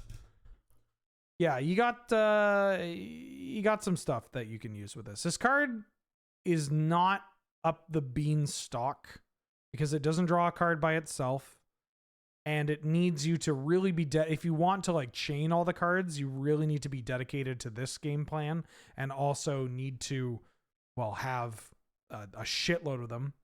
I think we have all of them, right? We definitely have Mirror Enforcer. I believe we have God, it's been so long. Do we have Sojourner's Companion? I think we have Sojourner's. Oh, we don't have Sojourner's Companion. Well, what the hell? Why don't we have Sojourner's Companion? Give me my Salamander. You booted up Hades 2 and it's a bit loud. Can I readjust all the audio in your stream? Yeah, for sure. Yeah, absolutely. Sure. Yeah, this one's a weird one. I wouldn't recommend it for Gladiator or Highlander. If you're feeling, this is the kind of card that I'm going to run into somebody that gets us going, and I'm going to be like, oh my God, I can't believe I'm fucking losing to this. But you know what? Power to you. Petrifying Meddler, 4 and a blue for a 4/5 Devoid Eldrazi. When you cast a spell, tap up to 1 target creature, put a stun counter on it, and it has reach. Yeah, don't play this magic card, but I'm reading all the cards. Yoink. Oh, they reprinted Reform. 3 and a blue for a 0/1 Worm. When Reform dies, you create a 3/3 blue fish creature token. When this creature dies, you make a 6/6 blue whale token. When this creature dies, make a 9/9 Kraken token. Yeah, I wouldn't recommend playing this card in Gladiator. I wouldn't recommend playing this card in Big Blue. There are other things that you can do in Big Blue that are better than this. It's going to be real awkward when this card gets hit with the Path to Exile, the Swords to Plowshares. Wouldn't recommend playing this card. This is like a slam dunk of Magic design, though. Like, obviously, there is a certain there's a certain cost of like having to require all these different tokens, but I mean, this is like this is a modern classic. Royal Cartographer. 1 and a blue for a 1/3 Merfolk Rogue that has landfall. When a land ETBs, you gain an energy. Then you can tap it and pay 6 energy to draw 3 cards. This card doesn't really do anything. It's a card where you, again, this is something where you want to have a lot of energy to get this going. Or like the spot where this card is going to be at its most powerful also just kind of means that like your opponent has been ignoring this 1/3 and they just don't care. And that this card is eventually going to cash in, but they don't really have to worry about that. And then when they do, they're like, okay, well now I can just efficiently trade with this card. Yeah, probably not for us. Probably not for us. I do find it very funny because the Merfolk looks very young, almost like it's a teenager or like a child, and just has this big fucking knife on her hip. It's very like very good, very good. Serum Visionary. 2 and a blue for a 2/2. When Serum Visionary ETBs, draw a card, then scry 2. Okay. I'm a known lover of Serum Visions. I would love to just be able to play Serum Visions in our format. I've been asking for Serum Visions for quite some time. I would love to play actual factual Serum Visions, but unfortunately, it does not look like that is happening anytime soon. I think this card might actually be fine, though. It's niche in where it goes, but if you're playing a Bant Blink deck, like drawing a card and then scrying 2 is like pretty good. It's just a stupid road bump creature. Where's our Ponder? There's Pondering Mage. And Pondering Mage is legal in Gladiator. Yeah, it's cheap enough that you could just play it on curve, draws a card, it replaces itself, sets up for the next draws. Happens to be a wizard. Didn't we get a new Twin Flame as well? What is this new Twin Flame called? Molten Duplication. Whatever happened to the Wizard Pod deck? Any Wizard Pod enthusiasts in chat? Who was it? Who was the Wizard Pod player? I think it was Patmore. Patmore's here. How's Wizard Pod looking these days? Maybe this card, maybe not because of this card itself, but because cards like this and Molten Duplication being new to Arena. Maybe I'll bust out Wizard Pod on a stream sometime soon. Shadow of the Second Sun. 4 blue for an enchantment aura. Enchant player. At the beginning of Enchanted Player's post-combat main phase, there is an additional beginning phase after this phase. The end step happens after the added untap, upkeep, and draw. So basically, this says, hey, I've finished my post-combat main. I'm going to then untap. There will be upkeep triggers, and then I will draw a card. And then you go to end step. This card costs 6 mana. It does kind of just pay for itself immediately. It plays somewhat similarly to Wilderness Reclamation. I bet this card will see some niche play. I'm certainly going to try it out in like the blue-green or Bant Flash deck that I've been cooking. But I don't think it's particularly... Like, it's just so expensive and so easy to get blown out with this card. Oh, at the beginning of enchanted players, main post. Wait, hold on. At the beginning of enchanted players post combat main, there is an additional beginning phase after this phase. So this triggers at your post combat main, and then there is going to be an additional beginning phase after that. So you can't cast this in your post combat. You have to play this at pre combat main phase. Huh. Okay. I don't know how much that changes. You're still getting blown out by the same things. Like the fact that this is a mythic rare is one of those. Yeah, I think it's just Sphinx of the Second Sun, right? The one from Commander Legends. Yeah, Sphinx of the Second Sun. Yeah, you're still getting blown out by the same things. And I know this is a silly way of looking at cards, but I do find it a little bit helpful. Is that this card is probably better than it looks because it's a mythic rare. Like, I know that's kind of a goofy way of saying that, but like, there's a lot of upsides to this card, and then you're like, yeah, actually, I could see this card taking over the game. I could see it taking over the game pretty quickly. So I niche application, I'll give it a shot. I kind of like what it's doing. It's likely just better than you think. Wilderness Reclamation is the untap the lands enchantment. Holy shit, this magic card. All right. Sink into Stupor. 1 blue for an instant. Return target spell or non-land permanent an opponent controls to its owner's hand. And yes, it is also a land. It's the one that comes into play untapped. This land is very good. This spell is very good. Yeah, it's a land. That's also a spell that can come into play untapped. That adds blue mana. That bounces any permanent. I mean, non-land, but you know, bounces enchantments, creatures, planeswalkers, whatever. Or just remands. Just get that spell back into your hand, please. And thank you. Yeah, card's great. You should probably play this in your blue decks. Not much to say. You should play this magic card. Oh, hello. Strix Serenade. 1 blue for an instant. Counter target artifact, creature, or planeswalker spell. Its controller creates a 2/2 blue bird token with flying. I feel like this is a card that gets a bit better when it comes to the scariest artifacts being cast, right? Like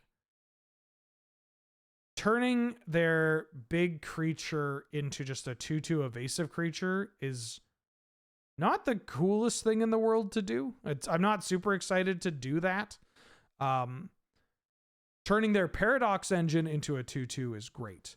Like when this card converts same with Swan Song, when these cards convert the opponent's spell into something that does not line up with their game plan, then that is great, right?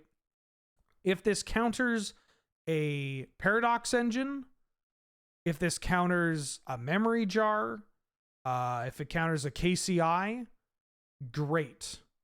That's incredible because you're invalidating my card at a rate that is so advantageous for you. Like the mana is just it's so in your favor. And you're giving me a bird token that doesn't do much because I'm typically not a deck that is applying pressure. But doing this targeting a creature or planeswalker, while it can be a downgrade, like obviously countering a Minskimbu or a Questing Beast is going to be pretty good, you are still just like, you're just kind of decreasing the pressure a bit and like swapping it. Like it's just not, it's not the same. Swan Song at least is like, oh shit, that's a demonic tutor. Nope, it's a bird. Or that's like, oh, you're casting a wrath effect? Well, here's a bird. And even then, Swan Song just doesn't see any play. So I don't think this card is for us. This is a sideboard card and a CDH card. Great art, though. Tamiyo meets the Story Circle. 1 in a blue for a saga. It's an enchantment. First chapter, until your next turn, whenever a creature attacks you or a planeswalker you control, it gets -2, -0 until end of turn. Oh, thing wasn't working. Sorry. Chapter 2, discard any number of cards, then investigate twice for each card discarded this way. And chapter 3, shuffle up to 3 target cards from your graveyard into your library. No, I'm good. I'm good. It's really appealing to make a bunch of clues, because that makes a whole bunch of artifacts, makes a whole bunch of, you can cash in your useless stuff and just draw it again. It's very expensive. The third chapter is kind of whatever. The first chapter is kind of nice at like preventing some damage from being dealt, but it's just not worth it for the package, even though this is quite cheap. I'm not a huge fan of this card, is what I'm saying. No, not a huge fan. Not a huge fan. I think there are just better cards. Like it's appealing to be like, play this, muck your attack. Then my next turn, I just make a shitload of artifacts. And then what do I do with that? But then you're including this card in the, like, what deck wants that? And then does that deck want to dedicate a card, like a slot, to this card? And I think the answer is no. It's just not enough. Okie dokie. Tamiyo, Inquisitive Student. 1 blue for a 0/3 legendary Moonfolk Wizard with flying. And whenever Tamiyo attacks, you investigate. And whenever you draw your 3rd card in a turn, exile Tamiyo, then return her to the battlefield transformed under her owner's control, turning into Tamiyo, Seasoned Scholar. 2 starting loyalty, and +2 until your next turn. Whenever a creature attacks you or a planeswalker you control, it gets -1, -0 until end of turn. -3, return an instant or sorcery card from your graveyard to your hand. If it's a green card, you add 1 mana of any color. -7, draw cards equal to the number of cards in your library rounded up, equal to half the number. You get an emblem with you and have no maximum hand size. Okay, so let's talk about this magic card, because I think this card is cracked. I'm pretty high on this card being busted, but I'm a little worried that my evaluation of this card is just thinking about it through the lens of like legacy. Like, this is the kind of card that makes me want to play Legacy again. Let's cover the basics. So it's a 1 mana 0/3 flyer, that gets to repeatably make clues. That's pretty nice. So it blocks reasonably well. Like it just blocks monkey. That's good enough for me. Fuck that monkey. It blocks monkey. We're doing good. Blocks 2 power creatures out of mono white. Blocks Thalia. We're doing good. Honestly, that's pretty strong. All it needs to do is attack once to effectively replace itself, right? So even if this card dies, if this is blocking against a creature deck and then it attacks, makes a clue, and then I wrath the board, and Tamiyo dies with it, it blocked, it soaked up some damage, and it drew me another card. It kind of played the role of hard evidence, right? The make a crab, make a clue. Then we get to the fact that you just draw a card at the start of your turn anyways, and that she makes tokens that also draw you cards. So all you really need to do is like Tamiyo, draw a card for turn, attack with Tamiyo, make a clue, sack the clue, cast an opt, attack with Tamiyo, cast chart a course, just cast fucking brainstorm. Like, it doesn't take much, right, to get Tamiyo transformed. You could also just attack with Tamiyo, build up some clues, and then just use it in a turn to transform. So I think that this is a card that can slowly accrue some card advantage and some card draw here. It just also generates game pieces, which are pretty important. Repeatably generating artifacts are quite nice, especially because if we keep making artifacts, that makes our thought cast cheaper, which then transforms tamiyo, which makes thought monitor cheaper, which then transforms tamiyo. Then when we're actually transformed, we just get to tick up and be really fucking annoying. I mean, if she's returning an ancestral recall or a lightning bolt, or I mean, like the green card getting you a mana is like kind of cool, but also not. I don't care. Like I kind of like that in spots where you return a green spell and then you can use that mana to just crack a clue that you've made. It can return fogs, which is kind of nice. Like if you return a fog, that's kind of cool.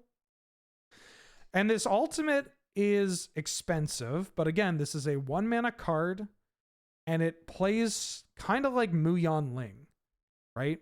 I'm not saying that this is exactly Muyan Ling, but getting this tamiyo flipped early enough that you can then start plussing her to get to this ultimate is pretty scary. That is not, it's not that far out. And then if they have to dedicate cards to getting rid of this, well, this was 1 mana, and I made a clue. I got to draw cards. Who gives a shit? I think this card's really good. I think this may... Okay, so here's my outlandish take of the set. This is my big sweeping, I'm willing to be wrong. I think this might be the best card in the set. That's my... Or one of... Like... If it's not the best card, it's easy top 5 for me. Like, I just think that it is so... It's a 1 mana card that flies. I mean, it could hold equipment too. Like, this card shows up in more places than you would imagine. And I think it's pretty good. Yeah, I mean, obviously, in Canlander, this can get extremely absurd, right? Like, Ancestral Recall, tick it up, and then bring back Ancestral Recall the next turn is kind of cracked. It's like, oh yeah, resolving Ancestral Recall twice. Very good, very good. Good analysis. But like, that's a play pattern that can happen, and it will happen. Very glad that they, after doing my girl dirty, I'm very glad that she has been given just an incredible Magic card here. Tempest Harvester. 1 and a blue for a 2/1 Merfolk Wizard. ETBs, you get 2 energy. Tap, pay an energy, loot. No, I'm good. Thank you, though. The problem with cards like this that don't repeatedly generate energy is that there's an expectation that you're going to have more ways of generating energy. And that's just not going to be the case for 100 card singleton. Unless you have a commander or whatever. Yeah, so unfortunately, no. Triton Wavebreaker. 1 mana, 1/1 enchantment creature. It's a Merfolk Wizard with Bestow. You can pay 1 and a blue to attach it to a creature as an aura spell. As long as Triton Wavebreaker is a creature, it has prowess. And that enchanted creature gets +1/+1 and has prowess. So the floor on this card is that it's a 1 mana, 1/1 with prowess, which is honestly not that good. Like, there are the Otter is very good, but that card has additional lines of text. The fact that this can be a non-creature spell to double up prowess triggers on something is good. I do like that. Like, I think this card will see a little bit of play. Again, much like a lot of the other cards in the set, a bit niche in application, but it can see some play.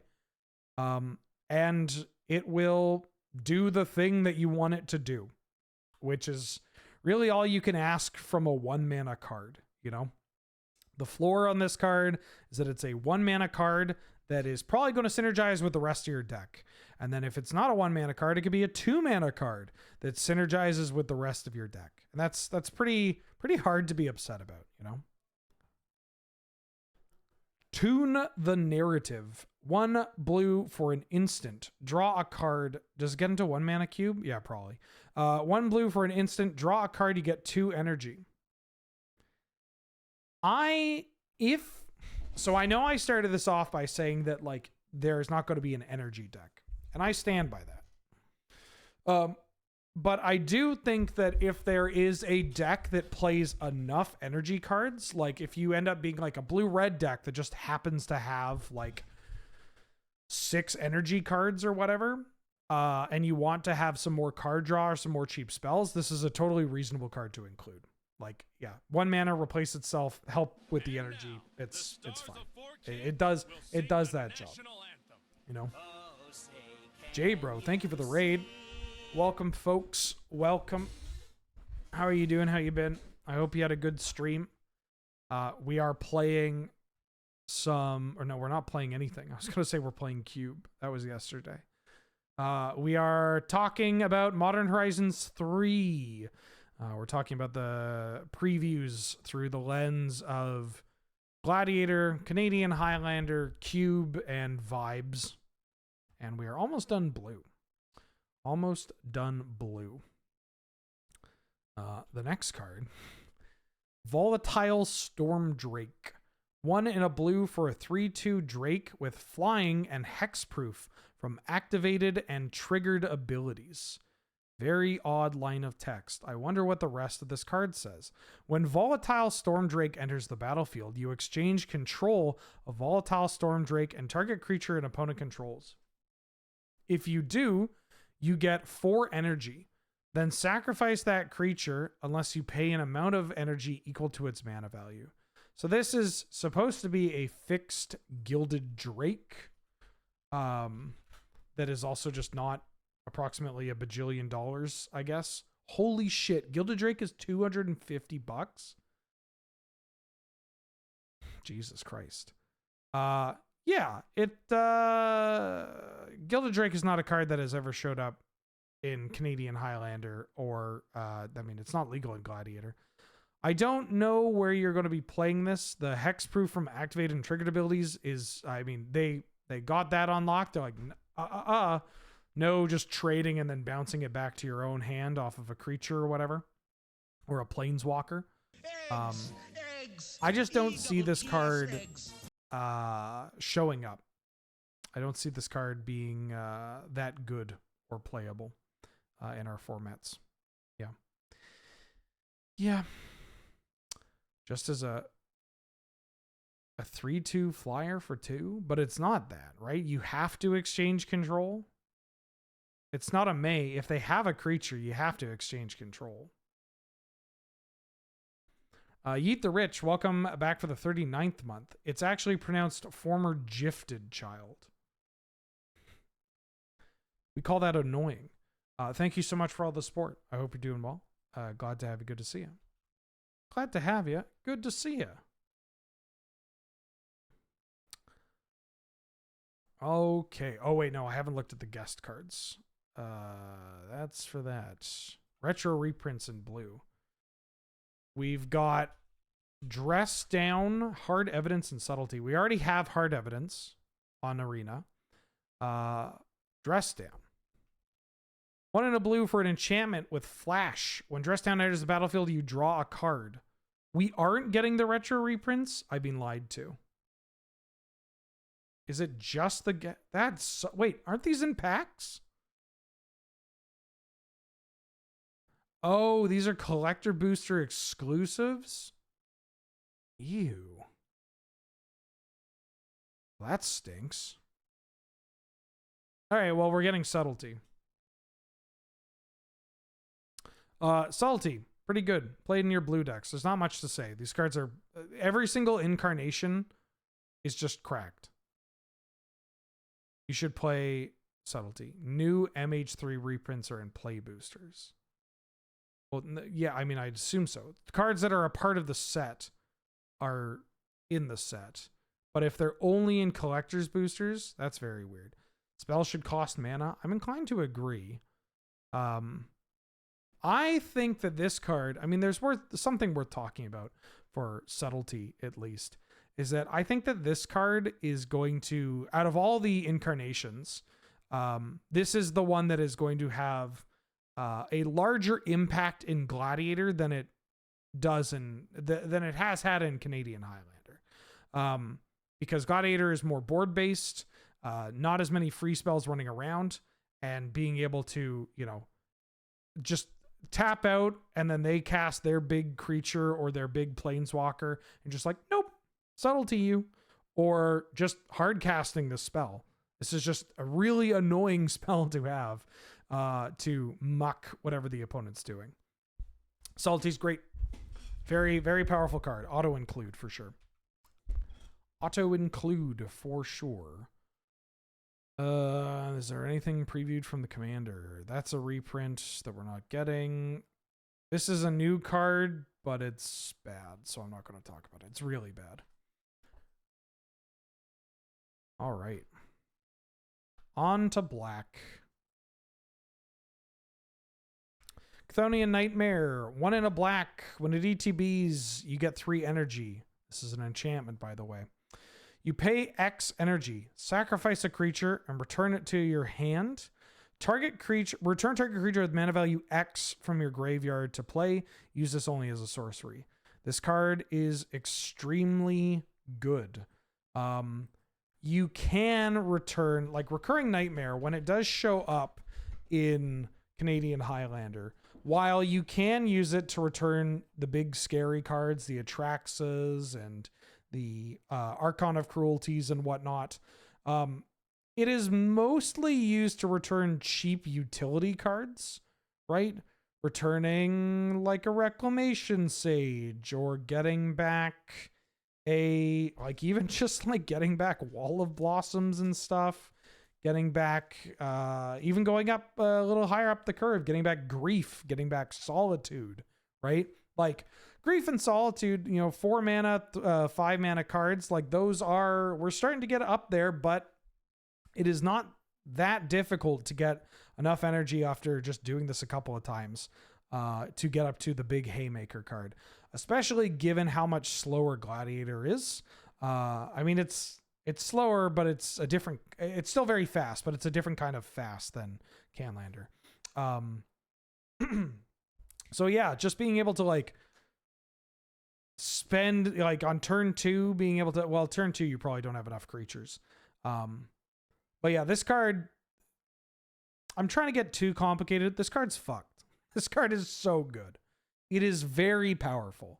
I'm excited to play this card in every format that is legal. Yeah. Slam Dunk. I'm excited to see this card show up in Cube as well. It's going to be fun.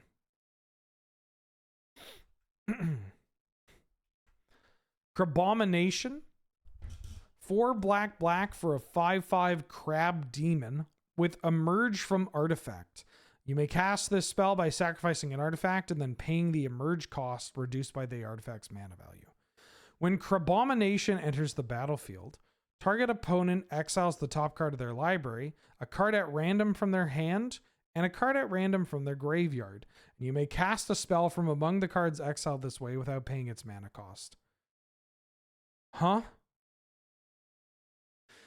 Where am I playing this? And like, why? I mean, 6 mana, cast a free spell, Commander. I mean, I mean, hold on. I don't want to just dismiss this as a Commander card, because this is a powerful ability, and being able to cheat it out by sacrificing like an artifact is, artifacts want to get put into the graveyard. It feels really good for them.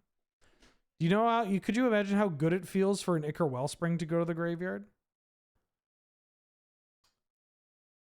The black artifact stuff is a little awkward to find, especially because anytime you're including a non-artifact card in your artifact deck, then it gets a little weird. I don't know if you can maybe play this in big black. I don't think this is the worst thing in the world to play in big black. It's just the random aspect of it, even though you hit it from a bunch of different zones, is probably not enough to want to justify including this. So I don't know. I don't immediately get Commander vibes from this. But I do think it just ends up being a little too awkward. It's a little too awkward to find like a great home for it.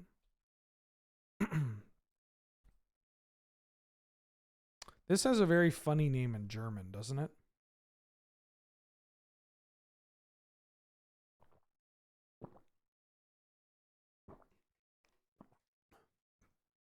Shrekmobile, that's what it was.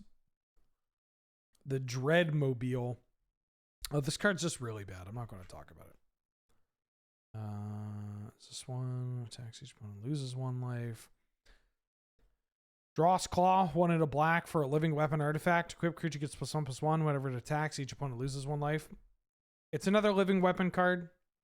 They're kind of cool to have. It's just more cheap equipment that happens to come with a body. This one happens to be in black. It's probably not worth playing. Yoink. Scooby-Doo looking art. Like zoinks. The noise I made when I read this card's name. Emperor of Bones. 1 in a black for a 2/2 skeleton noble. At the beginning of combat on your turn, exile up to 1 target card from a graveyard. And then has adapt for 1 in a black. Adapt 2. If you forget what adapt is, it's you put that number of counters on it as long as it does not already have any counters on it. So as long as there's no counters on Emperor Bone, you can pay 1 in a black, and then you put 2 1/1 counters on it. And it says, whenever 1 or more 1/1 counters are put on Emperor of Bones, you put a creature card exiled with Emperor of Bones onto the battlefield under your control with a finality counter on it. It gains haste. Sacrifice it at the beginning of the next end step. Yeah, it doesn't target just your graveyard. You can start eating your opponent's graveyard. Like, let's do a rundown. 2 mana 2/2 in black that just repeatedly starts exiling your opponent's graveyard. Not the best thing in the world, but is relevant, right? It's just a nice 2-drop in black that starts eating the graveyard. Adapt 2, giving you a mana sink, a way to turn this into a 4/4. Lets you turn this into a 4/4, like basically the next turn. That's pretty exciting. And then the 1/1 counters and, reanimating the creatures, pretty strong. There are a bunch of ways to put 1/1 counters on your creatures outside of this adaptation. So if you're playing like a Jund counters deck, or if you're playing Abzan counters or whatever, you can just repeatedly start putting counters on this off your Luminarch Aspirant, your Ornery Brushwag, your Orin Reef Ooze, your Siege Veteran. There's probably some other black +1/+1 counters cards that I'm forgetting. I mean, Winding Constrictor doesn't do it, but that gives you more incentive to play black. Counter. Eggs! Counter. EGS eggs. You'll have to excuse me. I've played Guilty Gear recently. Well, not -1/-1 counters. I want the cool and good counters. There's probably some other stuff. I mean, Cordial Vampire. Long story short, you can exile their graveyard. You can rebuy your own creatures. A lot of the creatures in the +1/+1 counter strategies as well, they tend to just be big or have good ETBs in the first place. And so you get to just like put a counter on this, bring back another thing that'll put another counter on this, because this isn't once per turn or anything. You can bring back something that then puts another counter on it that can then bring back another thing. And that's kind of hot. Yeah. And yeah, you can go beginning of combat, exile a card in their graveyard, and then immediately it gets a counter. Or sorry, exile a card in their graveyard, and then if a counter's put on it through like a Luminarch Aspirant or whatever, then you can get that card that you've exiled, which is pretty hot. Card's pretty good.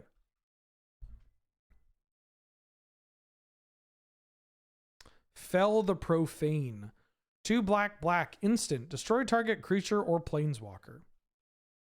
And then it's the land. Again, all these cards are pretty good. This one's also quite strong. There's Hagra Mauling is the one. It's a rare. I think Hagra Mauling's only destroy a creature too. Which is kind of funny. Yeah, it's just destroy a creature. It has some other text on it, but It's basically just destroy a creature for 4 mana, occasionally 3, and then it's a tap black land. This kills planeswalkers. It can be untapped. This card is so good. All these cards are so good. They're just so powerful. Flare of Malice. 2 black for an instant. You may sacrifice a non-token black creature rather than pay the spell's mana cost. Each opponent sacrifices a creature or planeswalker with the greatest mana value among creatures and planeswalkers they control. This one, I think, is pretty all right. It's expensive, but sacrificing a creature in black is not that big of a deal, especially when you have bloodghasts or shambling ghouls or whatever. And then being able to just get the biggest thing off the board without even targeting or getting rid of their planeswalker is pretty cool and good. And if you have to pay 4 mana to just like get rid of the big creature they played to stabilize, that's okay too, because they're probably dying off of that. So I think this is a card, out of all the flares, this is one of the cards that you look at, and I've seen a lot of people look at this and not really evaluate it that highly. But I think in practice, this is one of the flares that is going to play out the most naturally, right? Where it's just like, oh, well, I'm just going to hard cast this because it just does what I want to do. And I'm okay spending all my mana on that because, well, my plan for this turn is to get rid of your biggest thing. Or, well, I'm just going to sacrifice and then list any number of like cards in black that either want to die or can just come back immediately after they've died. So yeah, pretty impressed with this card. I don't think it's going to have as much of a showing in Canlander, but I mean, actually maybe, I don't know, getting their Minskimbu off the table or their Comet off the table is pretty exciting. Pretty exciting. Grim Servant. 3 and a black for a 3/2 zombie warlock with menace.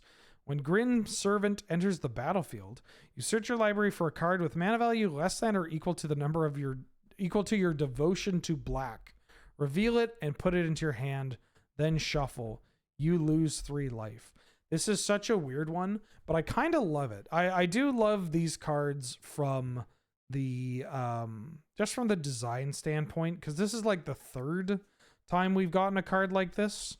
Violent Tumor is the first one, or not the first one, the second one that jumps out. I think there's one in the first Modern Horizons too. First Modern Horizons as well. Let me see.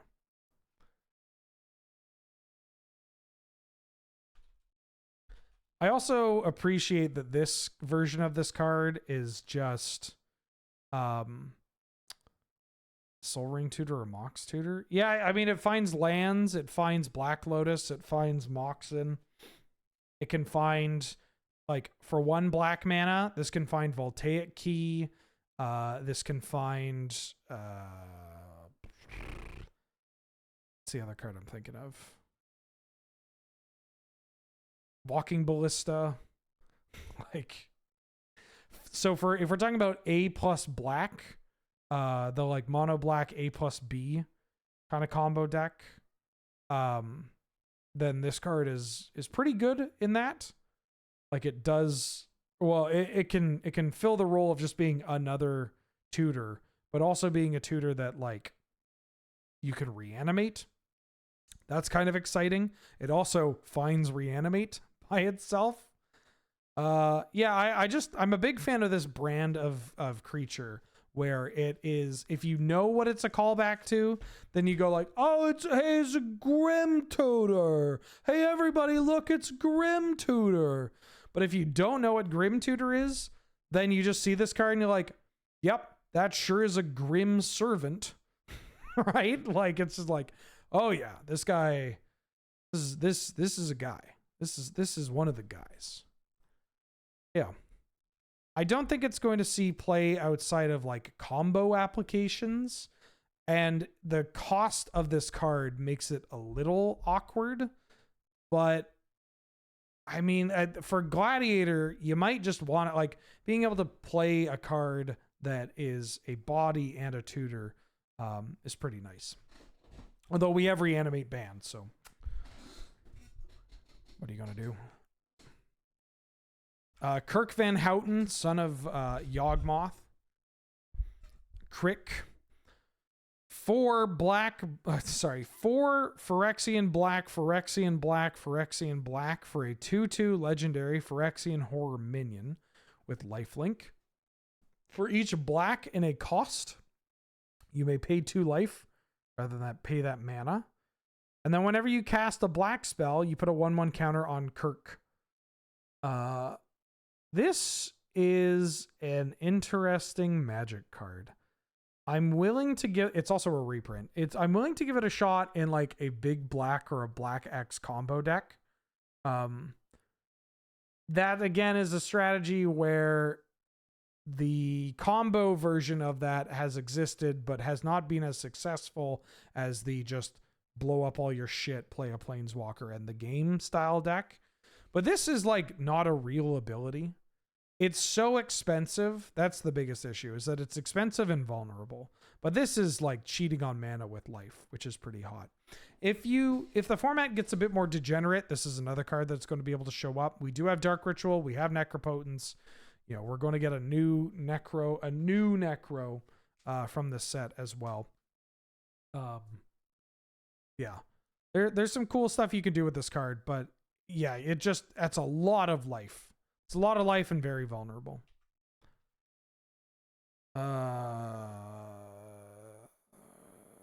This is not a real magic card. This one is, though. Sorry. Valhallan Melta, welcome back for the 14th month. 14 months already, some wild stuff in the set. Yeah, there sure is a lot of magic cards here. There is. Oh boy. Marionette Apprentice. 1 and a black for a 1/2 human artificer with Fabricate 1. Fabricate, if you're not familiar, is when this creature ATBs, you can either put a 1/1 counter on it, or you can make a 1/1 colorless servo token that happens to be an artifact. And then whenever another creature or artifact you control is put to the graveyard from play, each opponent loses 1 life.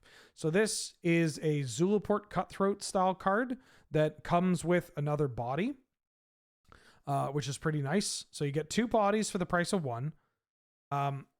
I would like to show everybody a card that would see play in Gladiator Aristocrats, even up until recently.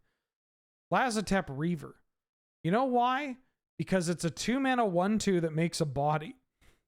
It does happen to be a zombie. That part is nice. But now we get that with some flexibility on whether or not you actually want to make the token. It's very rare that you're just going to have this as a 2/3, but I could see worlds where like you kind of just want to make it so it doesn't die to play with fires, or that it can block better. You know, the flexibility is always welcome. And then triggering off of artifacts or creatures is pretty great. There's no life gain associated with this. But just having redundancy of Blood Artist effects, especially as low cost as this, or rather draining effects. Well, not draining, holding. Life loss. It's Disciple of the Vault, right? This is not necessarily fixed Blood Artist. It's more like fixed, modernized Disciple of the Vault, you know? And that's okay. That's okay. This card's pretty good. I'm going to play it in the Aristocrats decks. I'm also going to play it in Arista Scraps as well. Although we don't really have the cards for that in Gladiator. Sorry, I looked at the word Commander here. Yeah. It's a pretty straightforward, powerful card. And yeah, worth mentioning, non-token. It's kind of implied because obviously this makes a servo and that servo triggers for this. But non-token on these kind of cards is always a welcome change. Because that means that your non-token artifacts include clues, treasure, food, blood tokens, map tokens, whatever. Nethergoyf. Oh, big stretch. Oh. 1 black for a star +1 star. It's a Lurgoyf. Nethergoyf's power is equal to the number of card types among cards in your graveyards, and its toughness is equal to that +1. Then it has escape for 2 and a black. Exile any number of other cards from your graveyard with 4 or more card types among them. So the wording on this card is, for the escape, is that if you exile a frogmite, it contributes to both artifact and creature. This card is incredibly good. This is another card that is obviously a lot stronger in the 60 card formats, where you are also going to be able to play like 4 copies of Thoughtseize, some number of copies of Inquisition of Kozilek or whatever. Because this is the kind of card where it gets a lot better with cheap interaction. It only counts your graveyard, but again, casting a sorcery or casting a Thoughtseize or an Inquisition of Kozilek off of a fetch land is a great way of just getting this card to being a 1 mana 2/3. This card is going to get very big very quickly. And yeah, it's just this card's very good. Play this with a bunch of cheap interactive spells. Oh, big stretch. Play this with some lightning bolts, with some Thoughtseizes, with some Swords to Plowshares, some fetch lands. Yeah, I'm excited to play this card in Canlander more than Gladiator. I think this card is going to go beyond the realm of like mono black aggro or black X aggressive decks. Like, I think this card is like, yeah, Mishra's Bauble, Urza's Bauble. You know, this card is like 1 mana 4/5, 1 mana 3/4, and that's pretty good. That's pretty good. Ophiomancer we already have on Arena, which is very cool. I would just like to use this as an opportunity, and I'm not stalling, to talk about how cool it is that we have Ophiomancer on Arena, because everybody loves Ophiomancer. This is a dirt common. This is not. Sorin of House Markov. 1 and a black for a 1/4 legendary human noble with lifelink and extort. Extort is whenever you cast a spell, you can pay hybrid Orzhov. And if you do, each opponent loses 1 and you gain that much life. At the beginning of your post-combat main phase, if you gained 3 or more life this turn, exile Sorin, then return him to the battlefield transform under his owner's control. And Sorin turns into Sorin Ravenous Neonate. 3 starting loyalty, still has extort. +2, create a food token. -1, deals damage equal to the amount of life you gained this turn to any target. -6, gain control of target creature. It becomes a vampire in addition to its types. Put a lifelink counter on that creature if you control a white permanent other than that creature or Sorin. Okay. So, 2 mana, only a single black pip for a 1/4 with lifelink and extort. That is very good. Defensively, that is incredibly strong. A 1/4 is really hard to punch through without additional cards. Very hard to trade with profitably. There are, in Gladiator, right? There are a lot of the 2 mana deal 4 cards. That's kind of the, like, that's our lightning bolt test. Although, mind you, after this set, the lightning bolt test in Gladiator is just going to be the lightning bolt test. But yeah, then you got your obliterating bolts and your Mephit's Enthusiasms, Molten Impacts, whatever. Hopefully, eventually we'll get Flame Slash as well. But this card blocks pretty nicely, right? It also attacks pretty nicely. It's awkward to attack. There are spots where like this can attack, and it's awkward to block it profitably. You could be like, well, I'll double block and I'll trade my, I lose my X1, but I get to kill this card and not have to worry about it. But you're against the black deck, so they probably have removal spells that they can probably get you. So it's just kind of awkward to block this if you have, if your opponent has untapped mana. Obviously, just extort off of all of your cheap interactive spells if we get to be a bit of a bigger deck, right? Like if we're, I mean, even if we're something like aristocrats or mono black control or mono black mid range and playing this card, we got a fair number of 1-drops, right? We have our shambling gasts. We have our fatal pushes, duresses, whatever. So like you'll have cheap spells that you could just like multi-spell and extort a bunch to transform, or just be annoying, or just have it as kicker, keep me alive, slowly kill you. Then, requiring 3 or more life to transform is not that difficult of an ask to do when you have food tokens running around. This card itself is going to gain at least 1 on combat, and then if you cast 2 spells with Extort, you can transform. Or if you have another lifelinker, which black has a lot of lifelinkers, black just also has cards that gain life. Like you play the, what's the Virtues flip side called? Lockthwain's Scorn. You just play this card, kill their thing, gain 2, hit you for 1, transform it. Like there are just so many ways of getting this card transformed without actually, like with just playing Magic. That's the big thing about all these flip walkers. You basically just have to play Magic the Gathering in order to transform them, or you have to do things that the colors of these cards will already do. Like it won't be that difficult to get this card to transform.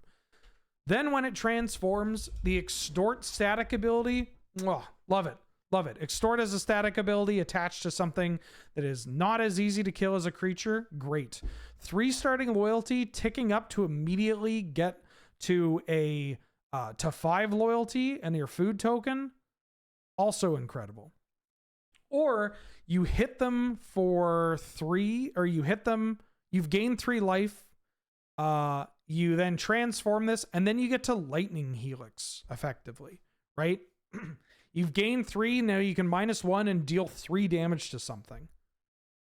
Chances are, if your deck has ways of gaining life to transform it, you might now have ways to gain life that you can then repeatedly -1 and just start blowing everything up. Or again, you just keep ticking up +2/+2 to make a bunch of food tokens. That ultimate as well, that's a permanent control magic. That's just, give me that fucking creature. And that's pretty disgusting.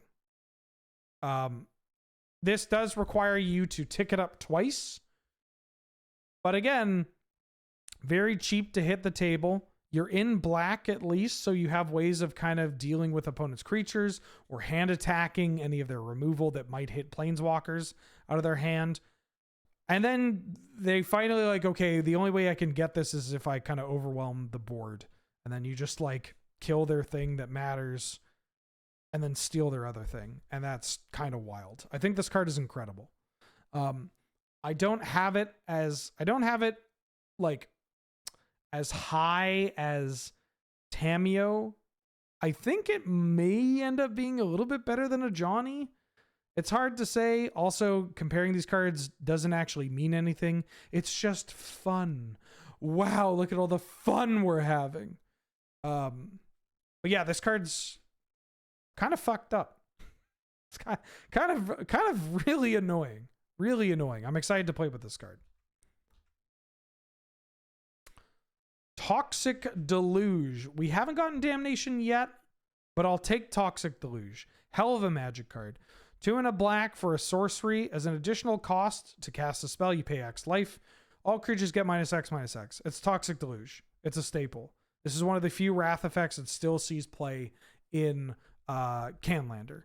And it is a good mid-range card. It's a good control card. Play Toxic Deluge.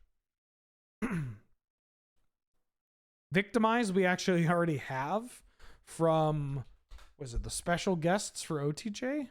Yeah, special guest OTJ. We already have Victimize. Warren Soul Trader. Oh, it was MKM. That's what it was. Warren Soul Trader. 2 and a black for a 3/3 zombie goblin wizard that has pay 1 life, sack another creature, make a treasure token. I don't have to tell you that this card is going to go infinite with a million different things. The fact that it has 2 relevant creature types, wizard and creature, honka. The fact that this has zombies and goblins, both creature types that like to sacrifice their own creatures for some kind of advantage is pretty nice. It's just a 3-mana 3/3 single black pip, because why make people commit?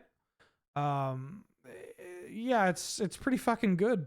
It's pretty good. It's just, yeah, just play this with your blood artists. Play this in your sacrifice, your aristocrats combo.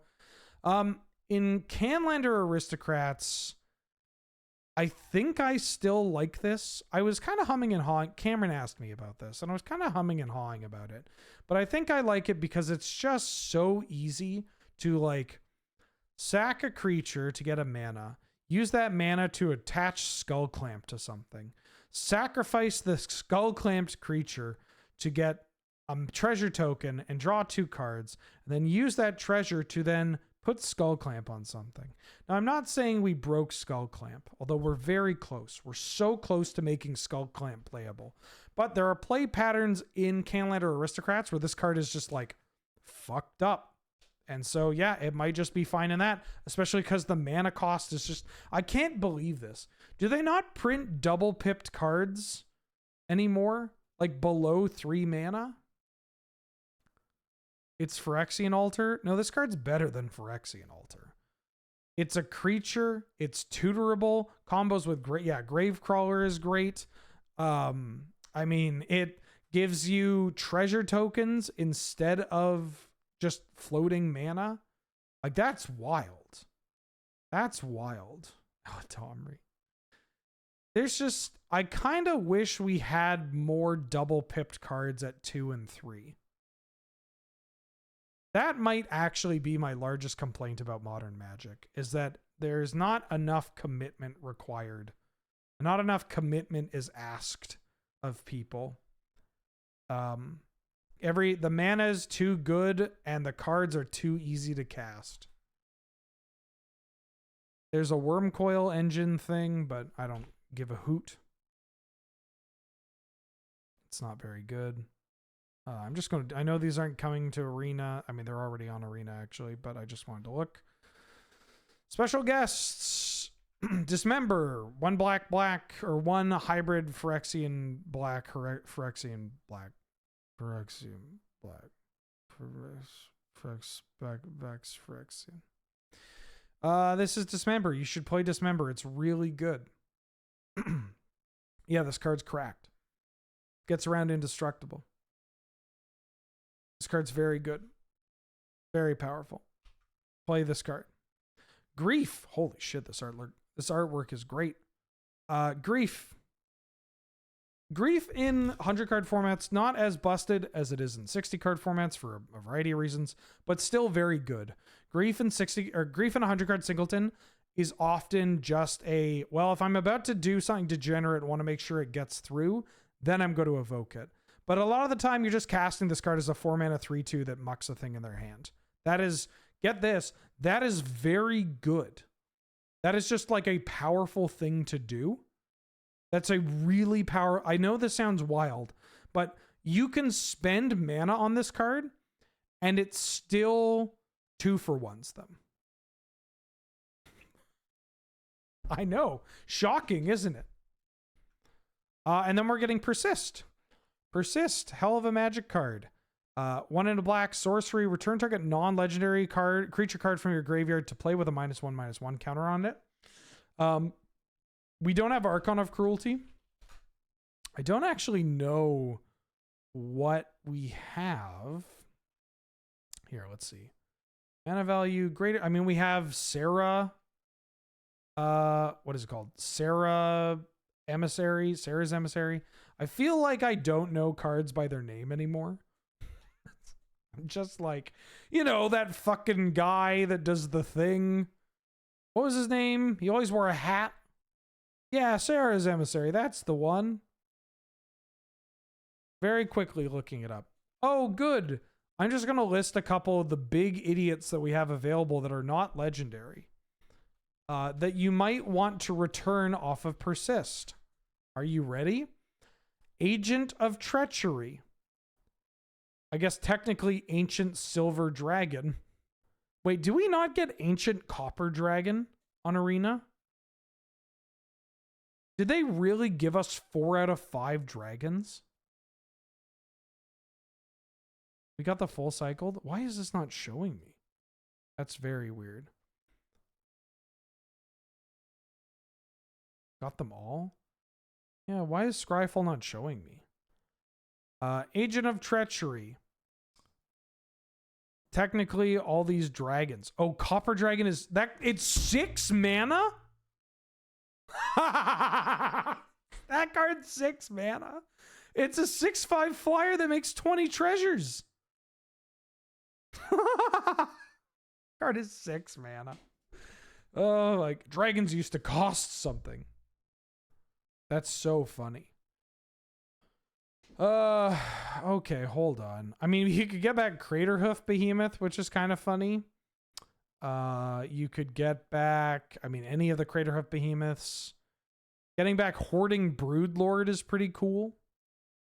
You just get back Hoarding Broodlord. Getting back Palaka Worm, Nyx Bloom Ancient, Scholar of the Lost Trove. There are a lot of big non-legendary... Sundering Titan. We have Sundering Titan in our format. Titan of Industry. Vaultborn Tyrant. Like, there are a lot of pretty scary big... That's just 7 drops that you can get back. But also just persist on Grief, persist on Solitude, on Ravenous Chupacabra, on Grave Titan, Inferno Titan, Primeval Titan. Like, yeah, this card's fucked. Is that it? Are there any commander cards? Nope. Don't care about this card. It's not very good. Archon of Cruelty in a commander deck is wild. All right, before I start red, I'm going to actually run to the washroom really quickly and grab some water. Don't worry. Talk amongst yourselves over this broken magic card. Give me 1 second. Tell you what, I'll even put on music for you kids.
Okie dokie. That's enough music for you.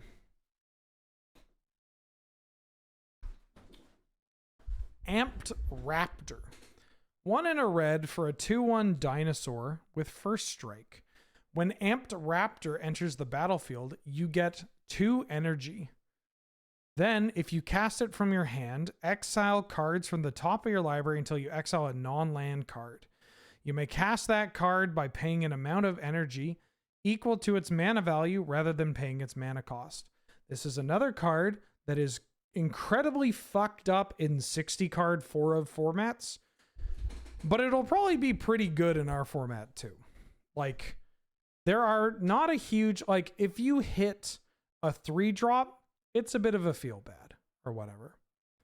What was the music? State Drive by Vin. Or Vin. Yeah, this this card is like Mondo broken in 60 card formats, right? Like this card is just fucked. You could just, if you hit another raptor, you're good to go. And then like the floor is that you just, this is 2 mana for a 2/1 that occasionally just hits another 2-drop. Like if you hit a 2-drop or a 1-drop or a 0-drop, like, okay, so let's say I play Amped Raptor, right? I play this card. 2 mana for a 2/1 first strike. Oh, right. You don't chain it, but that's okay. We only have 1. So if I just play this and then hit a Robber of the Rich, and then I get to cast Robber of the Rich for free. So for 2 mana, I got 4 mana worth of cards across 2 bodies. If this card hits a burn spell, then now my Amped Raptor is basically just it's just going to be like the world's best Flame Tongue Kavu. This card is very good. I expect this to see quite a bit of play in red deck wins and or like aggressive Gruul. Like if you're like Gruul Blitz or Stompy, like basically if your deck is primarily 1s and 2s, you're going to want to play this card. Oh yeah, you can just get Rhinos. I mean, if you hit another Amped Raptor, then you just 2 mana for 2/1s. But this card's not going to get Rhinos, right? Because oh no, you can't get Rhinos off this card because you have to hit a non-land card, and so if you hit like a Force of Will, that's the card you hit. This card's cracked though. It's really good.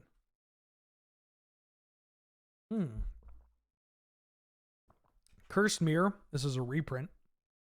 2 and a red, taps for a red. It's an artifact. As it enters the battlefield, you can have it become the copy of any creature in play until end of turn, except it has haste. I'm not super excited about this card. It's, I mean, it's a commander card. Yeah, that's it. I like this card in Commander. Don't know if I like it here.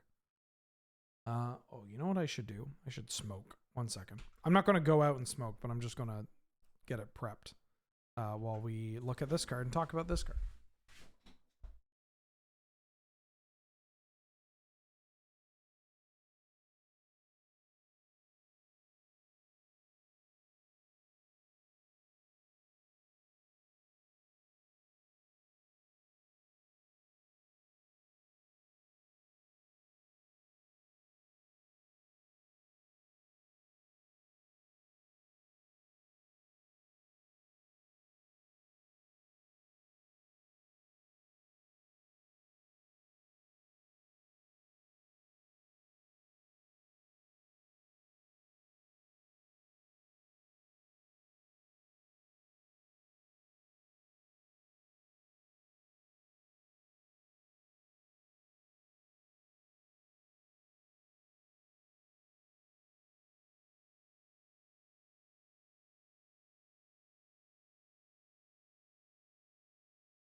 Detectives Phoenix. 2 and a red for a 2/2 Phoenix. It's an enchantment creature that has bestow for a red and collect evidence 6. So to bestow, you pay a red and then exile cards from your graveyard equal to mana value 6 or greater. This has flying and haste. The enchanted creature gets +2/+2 and has flying and haste. And you can cast it from your graveyard using its bestow ability.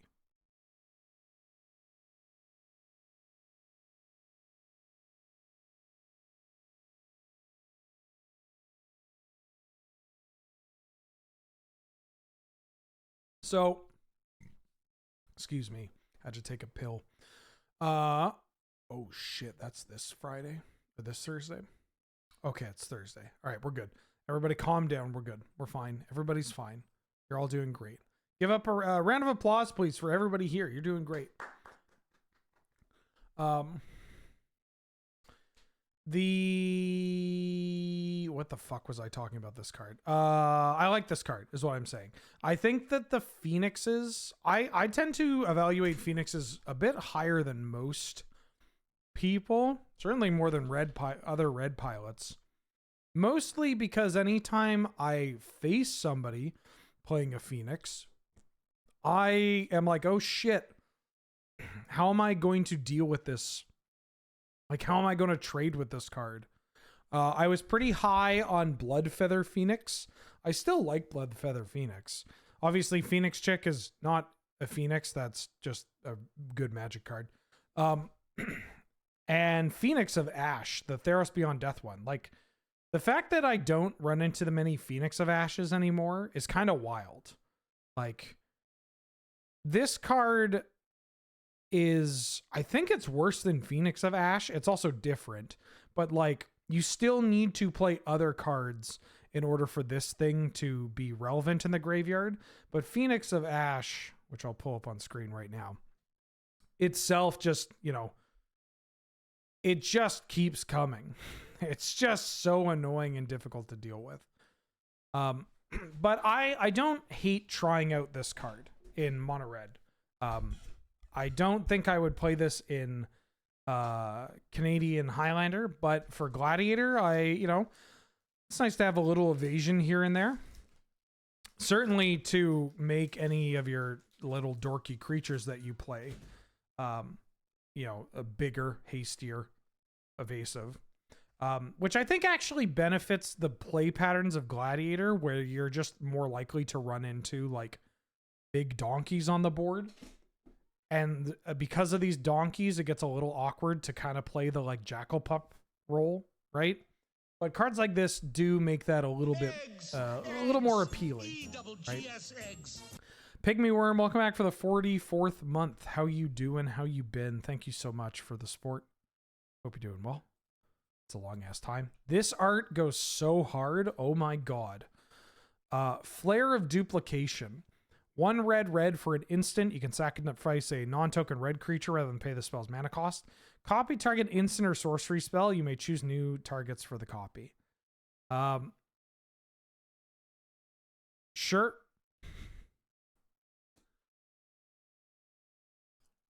You know, I have a really bad deck idea. Of just like a storm deck, but you also have the game plan of like Young Pyromancer and Third Path Iconoclast. And this feels right at home with that, you know?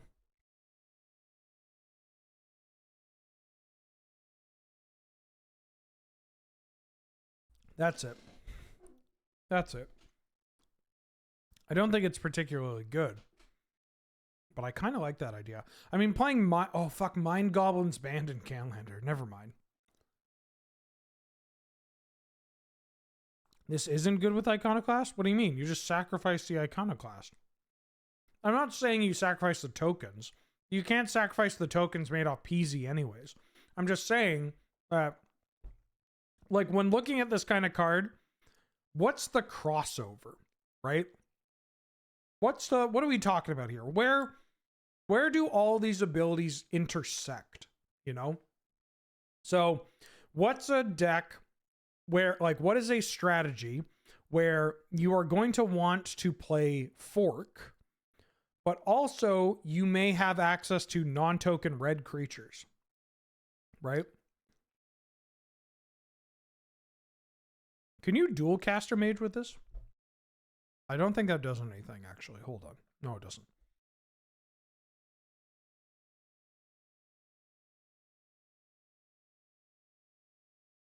Yeah, Darcy is a good one. Your deck will probably play Darcy. I mean, cashing in a Ragavan for this is kind of nice. Yeah, I don't know. I would rather look at a card like this and try to figure out Actually, you know what? Let me rephrase this because this is a great lesson. I don't pride myself on many things in Magic the Gathering. One of them is I think card evaluation is really tough. And I think an important part of card evaluation that I tend to somehow excel at is at least finding where these cards can be played and like why that could be powerful. And so for any card that you're looking at, instead of just dismissing it as bad, right? Because it is a free spell. So it's worth evaluating a little bit. Is trying to find out, again, where does this all intersect? And trying to figure out like, okay, well, I found out some overlap. Is this worth it? Is this relevant? And then the answer may be no, but you know, it's, you got to get there first instead of just like blanket dismissing these kind of cards. Spinebuster T, welcome back for the 34th month. Ye and Haw. Same to you. Thank you so much for the support. I hope you're doing well. Like, if you just dismiss all these cards, then you're just not going to make... I mean, look, this isn't going to be everybody's priority. But if you just dismiss these cards like this, then you're just not going to, you know, grow as a player. Right? Like, you kind of... Refining card evaluation is also important for, like, how that translates to gameplay. Frogmere Enforcer.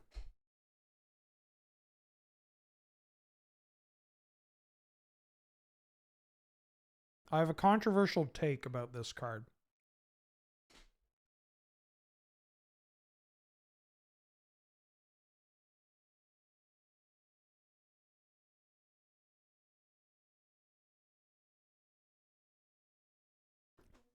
Here's my controversial take about this card. When it comes to sets like this, they tend to... There's a fine line between like a nostalgia, a callback, a reference, and just jerking yourself off.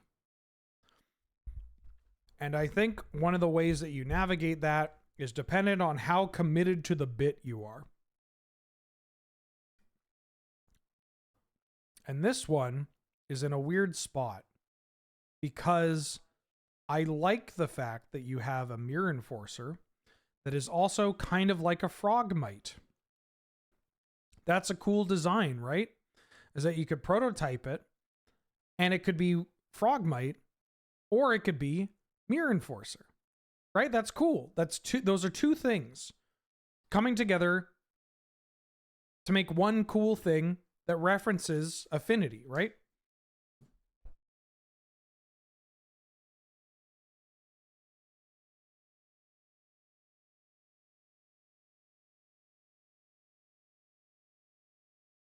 Let me know if you get a thirst. Huh? Oh, the gross drink? I mean, we could do it after this. Okay, I'll let you know. Okay. I don't... let me restructure this. Sorry. I had to vet appointment with Mulder. I like this kind of thing. I like the callback to two things in theory. In practice, I don't think this commits enough to the bit in order to justify this dog shit name. I think Frogmere Enforcer is a pretty clumsy portmanteau. I think it's a little sloppy. And this is not what Frogmite costs. This is not what Frogmite costs. I get that this is how prototype works. But this just isn't Frogmite. So this ability is, it's like a reference to a card, but then this is not the card. It's just a little, it commits in very weird ways. And then the end result is that I just feel like I roll my eyes. I'm not against fun. I'm not against just playing these cards. I like that this card exists because it gives me a third mirror enforcer. Right? That's cool. Yeah, it's like White of the Reliquary. Like, if you're going to commit, fucking commit. Even if it circumvents, like, you know, maybe it's a Modern Horizon set. Does prototype mean that you have to?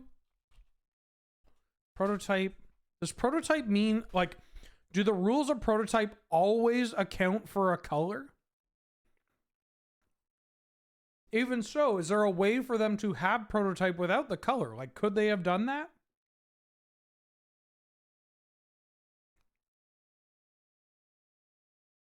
.160 prototype.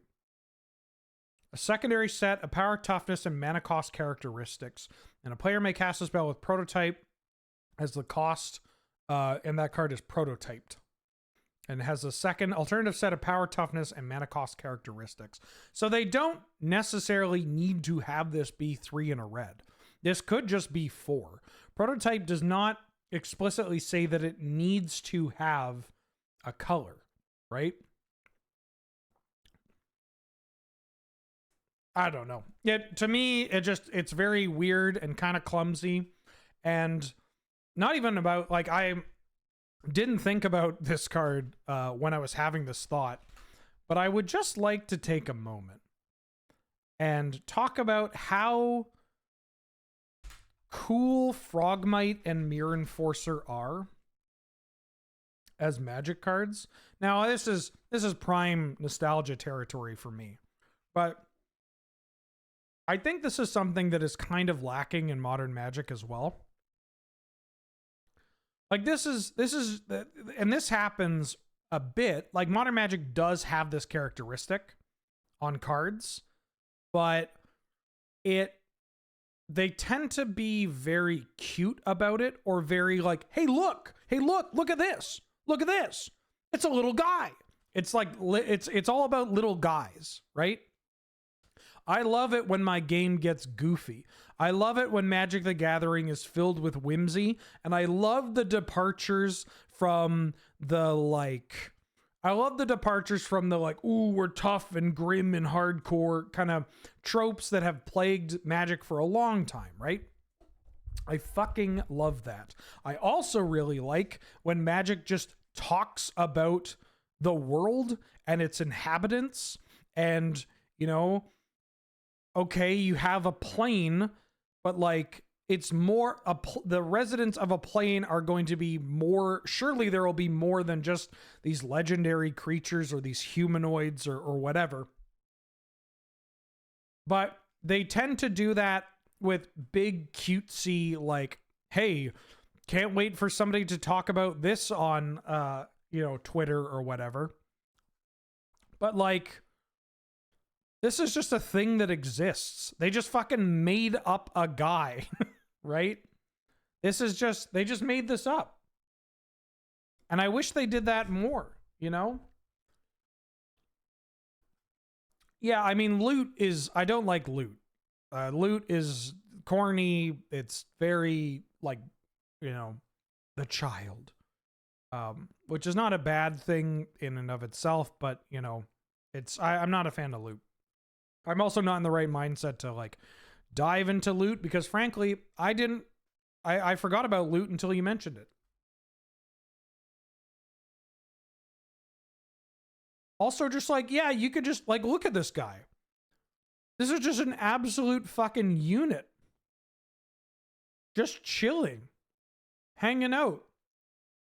And it's not as though this is devoid of, like, any kind of meme or sharing material that, the modern Magic, like, look at this sweet little bean, like, you still can get that. You telling me there aren't a ton of people, like, workshopping, like, mpreg Mirror Enforcer memes? There's got to be at least 5 of you. And 4 out of 5 of you are probably in chat right now.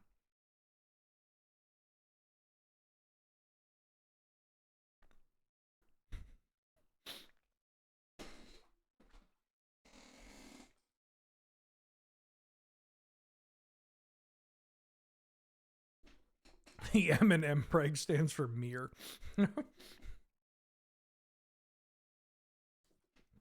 Anyways, also we need more frogmite art. I don't want turf frogmite art. Please give us frogmite art by an artist that isn't Therese Nielsen. I'm begging you.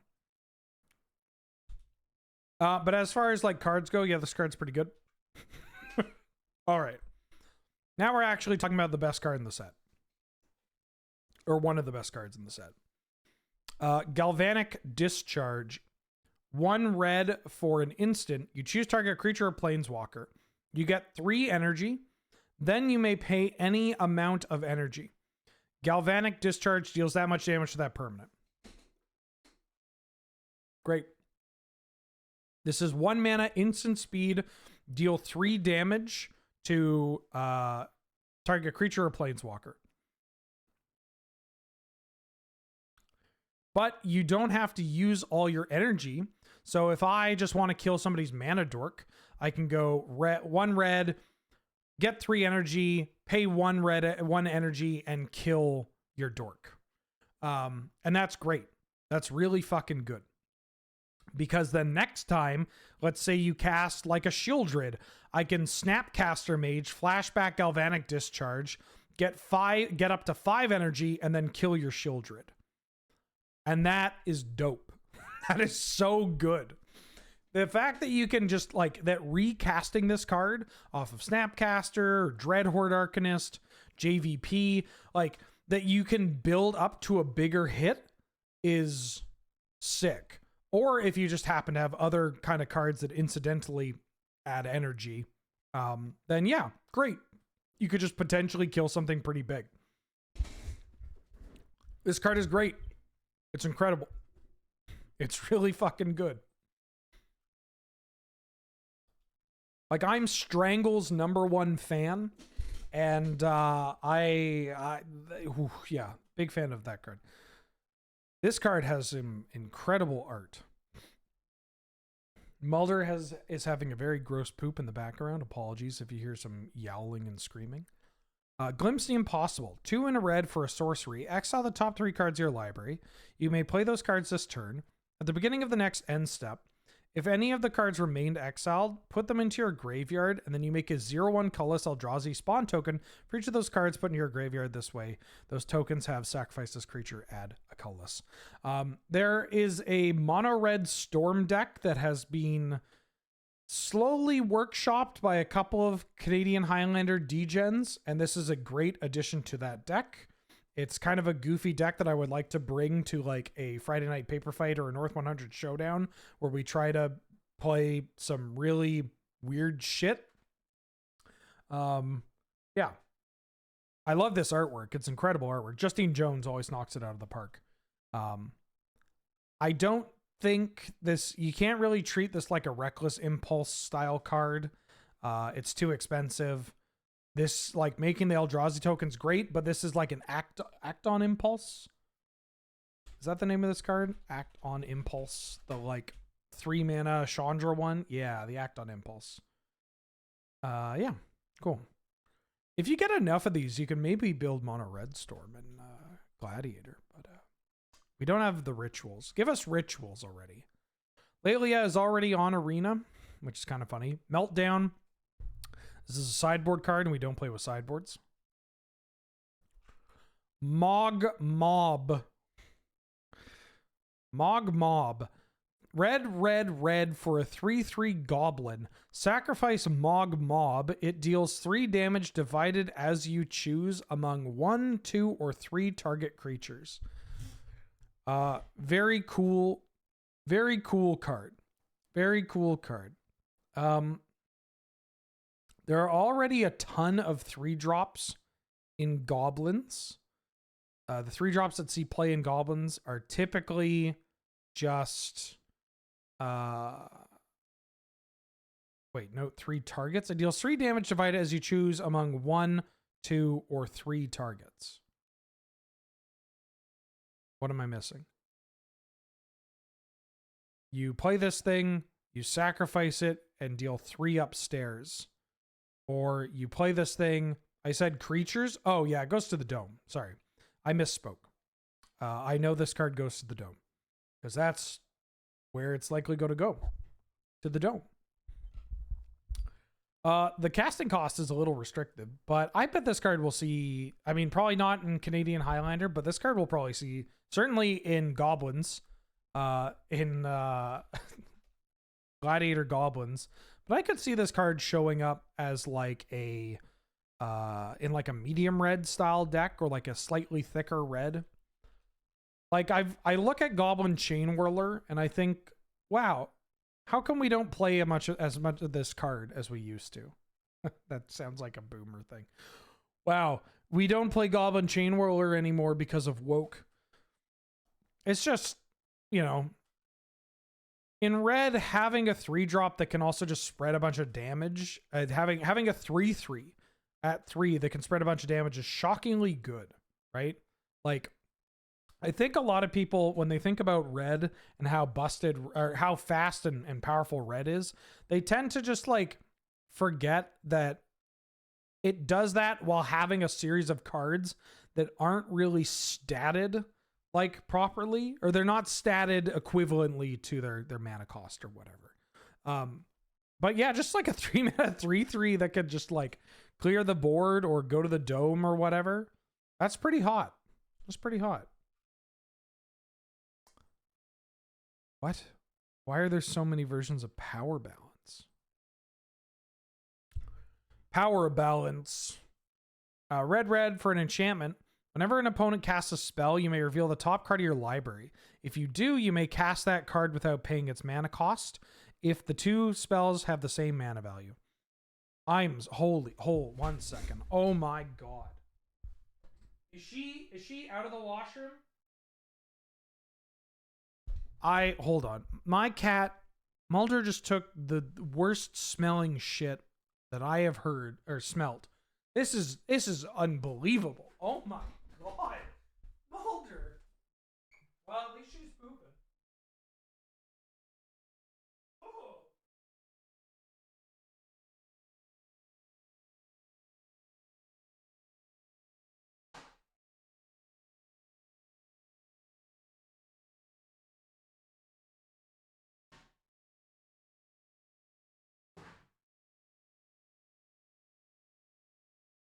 You know, on one hand, it's hard to complain when your very old cat is still eating and pooping. But at the same time, why'd she have to go and do that? Power Balance. I don't like this card. To me, it's a card that gets value from, like, I don't know. I would rather... How do I want to word this? Counterbalance is really good because you don't have to take game actions or spend mana to invalidate your opponent's plays or your opponent's mana, right? You make an initial investment of mana, which then invalidates your opponent's future investments, and with specific cards, Sensei's Divining Top, Brainstorm, whatever, like Scrying, you can then continue to brick your opponents on very specific mana values. This card says, hey, just keep going, keep running, just keep, firing it off, which is kind of appealing, but also, like, so many of these cards have very specific timing. It's kind of funny that if you have a counterspell on top, like if your opponent casts literal counterspell, then your power balance triggers and you reveal literal counterspell, it effectively plays like counterbalance. This is just I'm not a huge fan of this. Yes, Rourke is summarizing this well. Their spell resolving is what they want to do. It's what they're using their card and their mana and their turn for.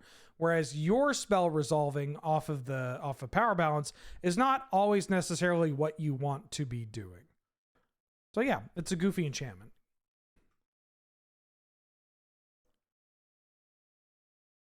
On to Ral. Ral Monsoon Mage.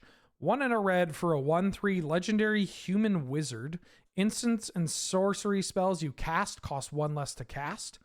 And whenever you cast an instant or sorcery during your turn, you flip a coin. If you lose the flip, Ral deals 1 damage to you. If you win the flip, you may exile Ral. If you do, return him to play transformed under his owner's control. And then he transforms into Ral Leyline Prodigy.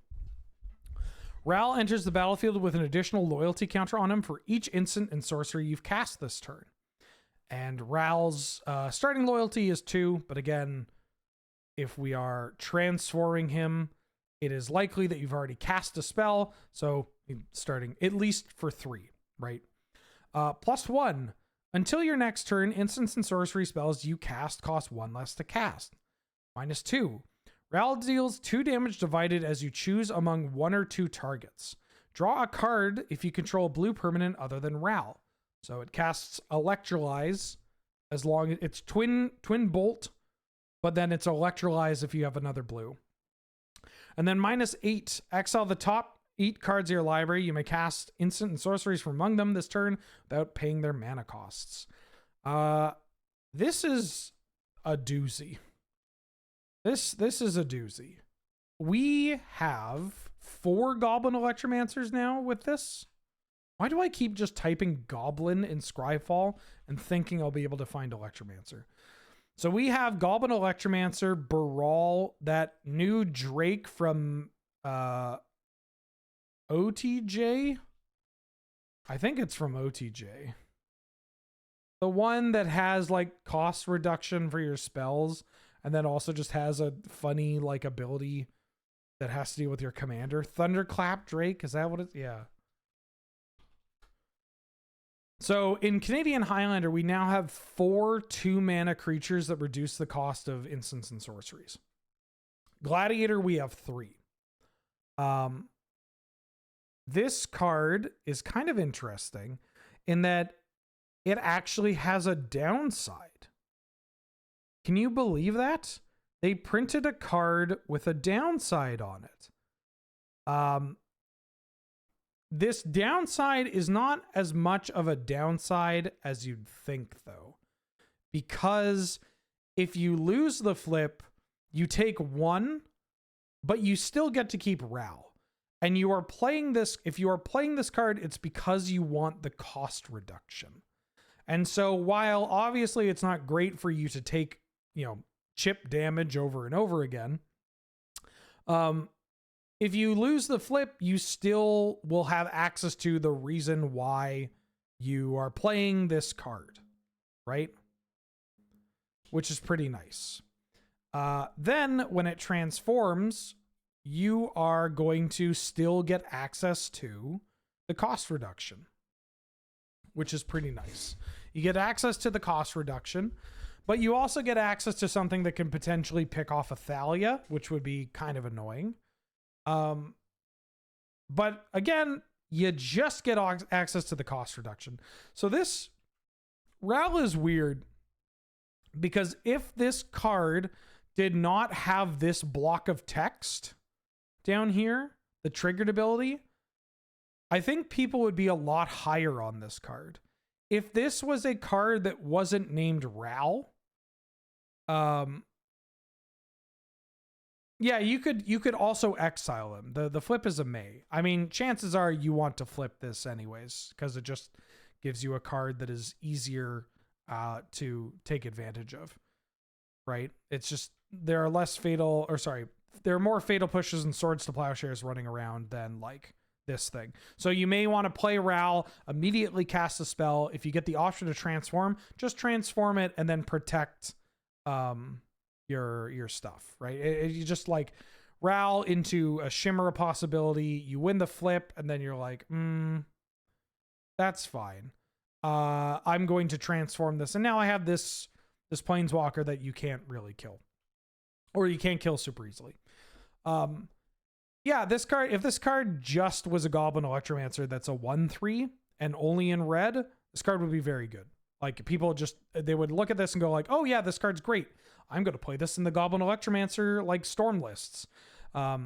Because there's this added text, people have and because it's compared to the rest of the cycle, people are a little poo-poo on it a bit. But I think overall, this card still just gives the function. You play this card to reduce the cost of your rituals and your spells, and that's it. That's why you're playing it. It does have some added upside once you get to here, but you're playing it because it makes your shit cheaper and you're trying to combo kill against your opponent. I think I'm going to play this in the same decks that would play Goblin Electromancer, and I might even play this in the same decks that play Brawl, because Brawl pops up occasionally in like Blue Moon and stuff. I could see myself playing this in Blue Moon. It's a 1/3.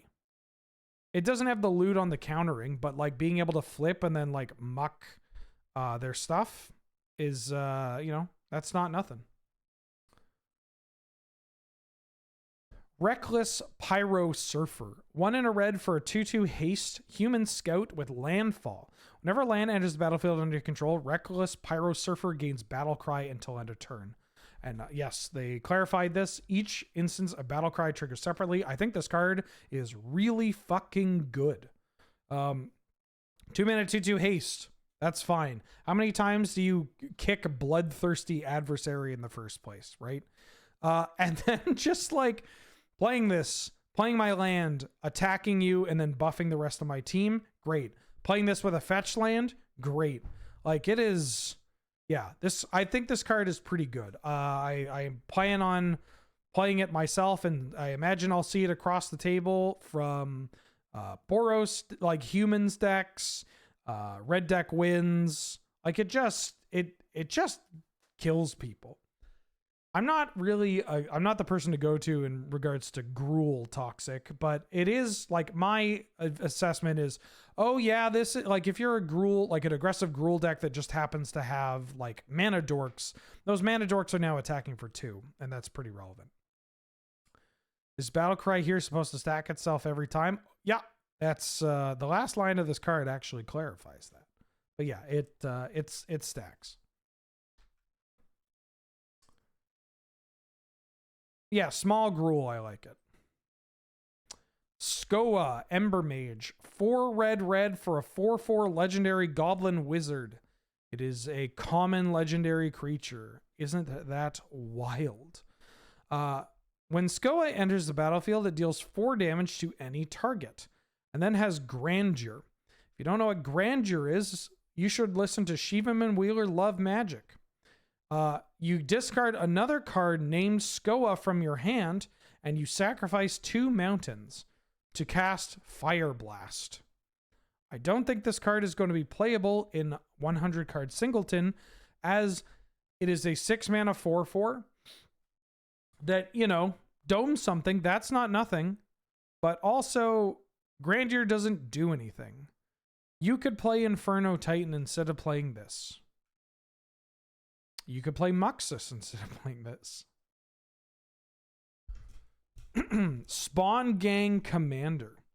3 red for a 2/2 Eldrazi Goblin with the Void. When you cast this spell, you create 3 0/1 colorless Eldrazi spawn tokens, and you can pay 1 and a colorless to sacrifice an Eldrazi, and Spawn Gang Commander deals 2 damage to any target.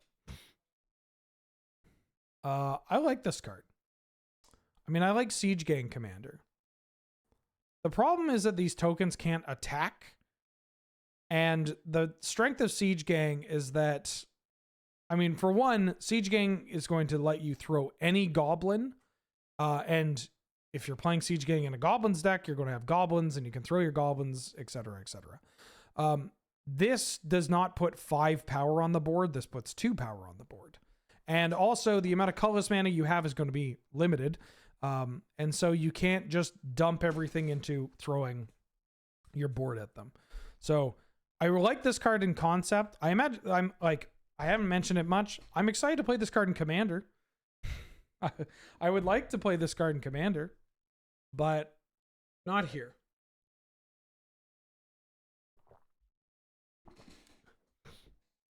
Yeah, this card can kind of do a Goblin Commando impression. I think Goblin Commando is on Arena too, right? Yeah. It can kind of do a Goblin Commando impression of like a 5-mana 2/2 where you sack the first 2 tokens to add mana and then use that to sacrifice the 3rd token to shoot something for 2. It's kind of hot. Sundering Eruption. 2 and a red for a sorcery. You destroy target land. Its controller may search their library for a basic land, put into play tapped, then shuffle. And then creatures without flying can't block this turn. And then it turns into a land that's untapped. I think that this card is secretly kind of busted. I don't think this is weak. I do not think this card is weak at all. And I'll tell you why. One, it's just a land. It's just a land. You're playing a land. 3 life is a lot of life for sure, but you are the aggressor. You are the aggro. You are the beatdown here. And it's a land that can then turn into a, hey, your creatures can't block. Like, I guess this blowing up Tolarian Academy or Gaia's Cradle or whatever is fine. That's cool. But I just care about them not blocking. Your land can also just turn into a falter. That's pretty fucking good. That is exactly how good is making it so a creature can't block, right? On Crop Crasher, Kragan Warcaller, like those cards are heavy hitters. And this is on a land. It's just a land. RDW already plays like Shatterskull Smashing because it's just a land. RDW does not have the mana to often pump into Shatterskull Smashing, but it doesn't matter because it's just a land. That's wild. This card rules. What the hell is this? Unstable Amulet. 1 and a red for an artifact. When Unstable Amulet enters the battlefield, you get you get 2 energy. Whenever you cast a spell from anywhere other than your hand, Unstable Amulet deals 1 damage to each opponent. Tap, pay 2 red, exile the top card of your library. You may play it until you exile another card with Unstable Amulet.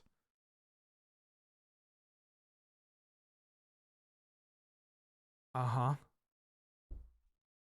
Yeah, very cool for 60 card and for draft, but not for here. Wheel of Potential. 2 and a red for a sorcery. You get 3 energy. Okay, hold on. Why?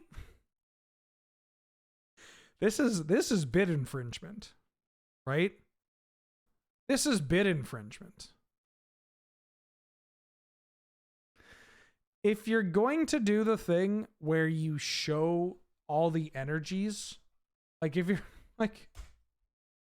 if you're going to do this, it's just, this is my favorite. This is my favorite case of this. How many energy? How many energy does it take to activate Conti's Aetherheart? Yeah, I kind of wish they would, like, if you're going to do this, just can't count. I mean, at a glance, right?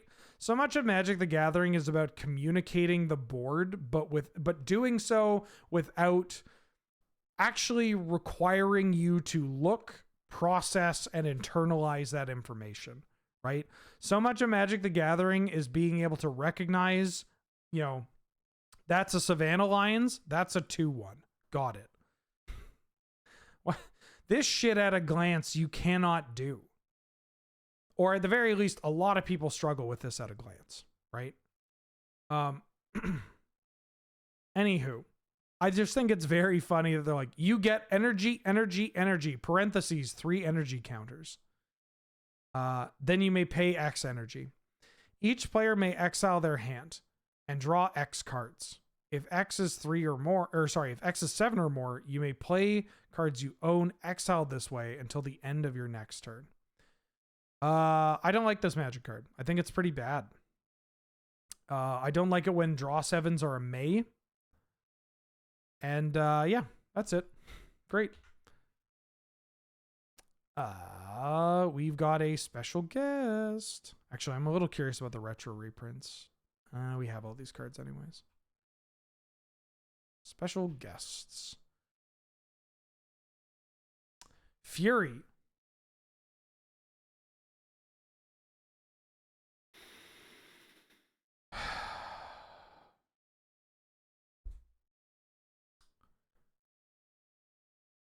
Fury. Not looking forward to playing against Fury. My condolences goes out to all the mana dork decks in the format.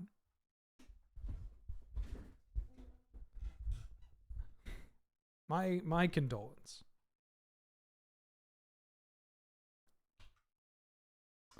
My condolences, plural. I don't think there's anything from the Commander's set. I don't care about these cards. They're not very good. I mean, this card's kind of good, but it's also... Oh, no, what did I do? What did I do? Hello? What did I do? All right, on to green.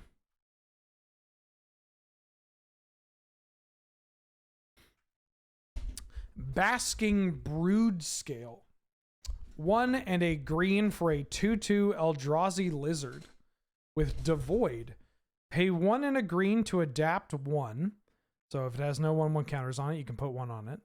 And then whenever 1 or more +1/+1 counters are put on Basking Brood Scale, you may create a 0/1 colorless Eldrazi spawn creature token with sack this creature, add a colorless. There's got to be a couple of different ways you can go infinite with this card, right? Dies, counter. There's got to be something with like whenever a creature dies, you could put a counter on the thing. Cathar, yeah, Cathar's Crusade, Rosy Cotton. What's the other one? I mean, Scurry Oak doesn't work with this, right? But if you are playing the Rosy Cotton, like it's a cool redundant piece for the like green, white, or Abzan, all the creature combos in one deck. Because you could just find you could just combo with your Rosy Cotton. Sadistic Glee. That's the Tempest one, the Tempest enchantment. All right, I'm not looking to combo with this card in Canadian Highlander, but I do think that it is kind of cool that you can do. Yeah, sure. Soul Warden and a Heliod will do something with this. Yeah, you could do some cool stuff.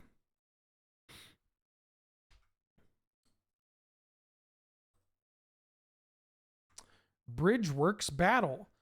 2 and a green for a sorcery. Target creature you control gets +2/+2 until end of turn, and it fights up to 1 target creature you don't control.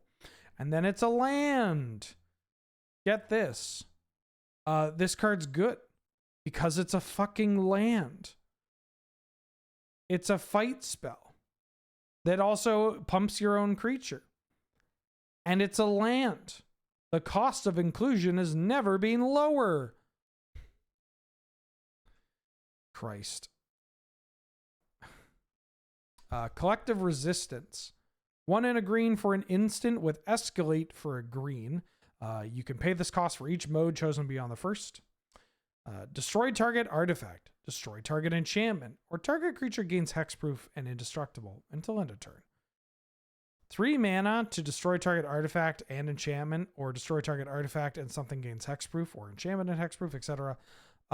Is kind of nice. I don't think these kind of cards are just very good. They're expensive.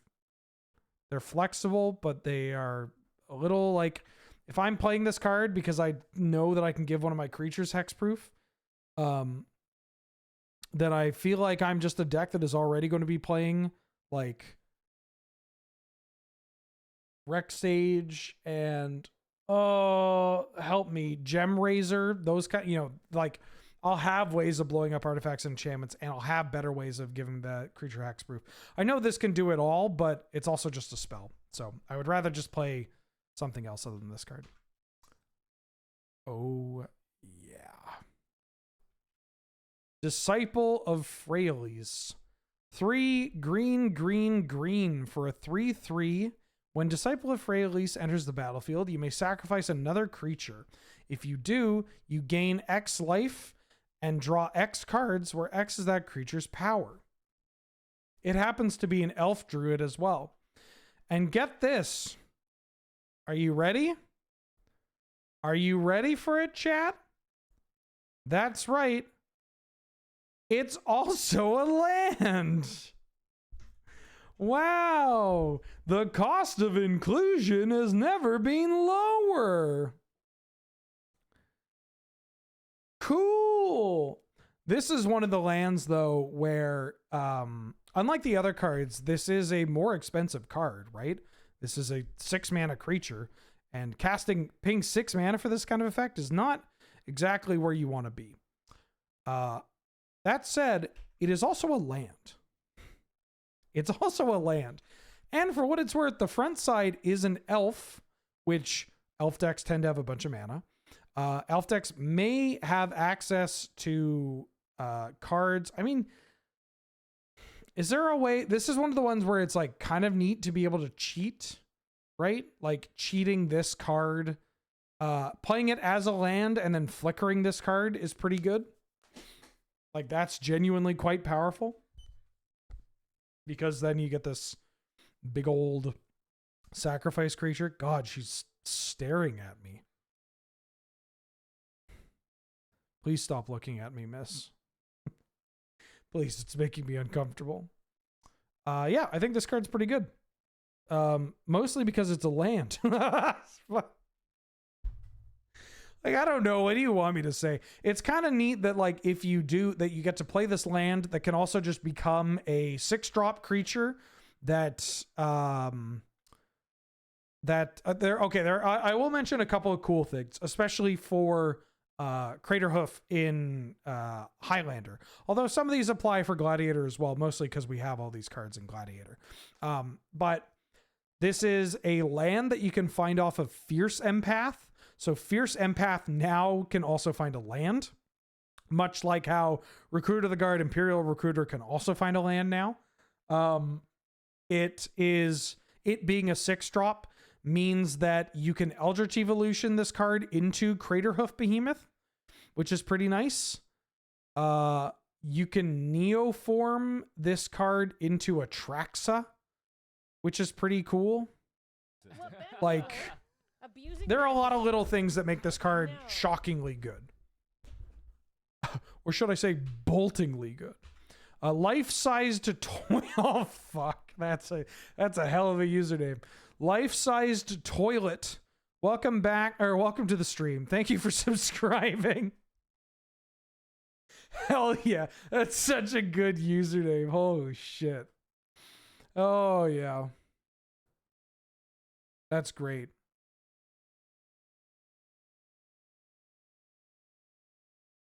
Whew. That's great. Oh, did I make 2? No, we're good. I just accidentally went back to the top. I don't think I'll have time to do gold because I'm going to be, after this stream, I'm going to more or less immediately be over at twitch.tv/loadingreadyrun for Jackbox tonight. That's right. It's the first Jackbox I've been on in like a year. You want to hear me make a joke and have a funny? Go over there. Guy Dude Man Baby, welcome back for the 2nd month. Good name as well. Glad to have you. Good to see you. Thank you so much for all the support. They let me back in. Finally. Thank you so much for the support. Glad to have you. Good to see you. Ella Damry Corvic Doll. 1 green For a 3/3 elf warrior, you may look at the top card of your library anytime. You may cast creature spells from the top of your library at any time. Pay a green and tap 2 untapped creatures you control. Reveal a card from your hand with the top card of your library. If you reveal a creature card this way, put it onto the battlefield. Activate only during your turn. What? Why is there a prediction? Why is there a prediction? What's the prediction for? How many cum jokes on... I promise to you, I'll make one cum joke. And I'll try to be subtle. The Korvac doll, get this. Korvac doll is like a prophesized individual that was going to unite the core, the Vec, and the doll. Just really ingenious writing on this one. How are we going to get the core, the Vec, and the doll together? I don't know. One of these days we'll figure it out. Diabeto, welcome back for the 37th month. How you doing? How you been? Thank you so much for all the support. That's a long ass time. Glad to have you. Good to see you. This card's pretty good. I would play it in Elves, and I'd consider playing it in Craterhoof too. It lets you cast cards from the top of your deck and lets you cheat things from your hand into play. Although it's a little awkward because obviously if you're cheating in something like Primeval Titan, you're tapping your own creatures and whatever. But yeah, this card it's pretty good.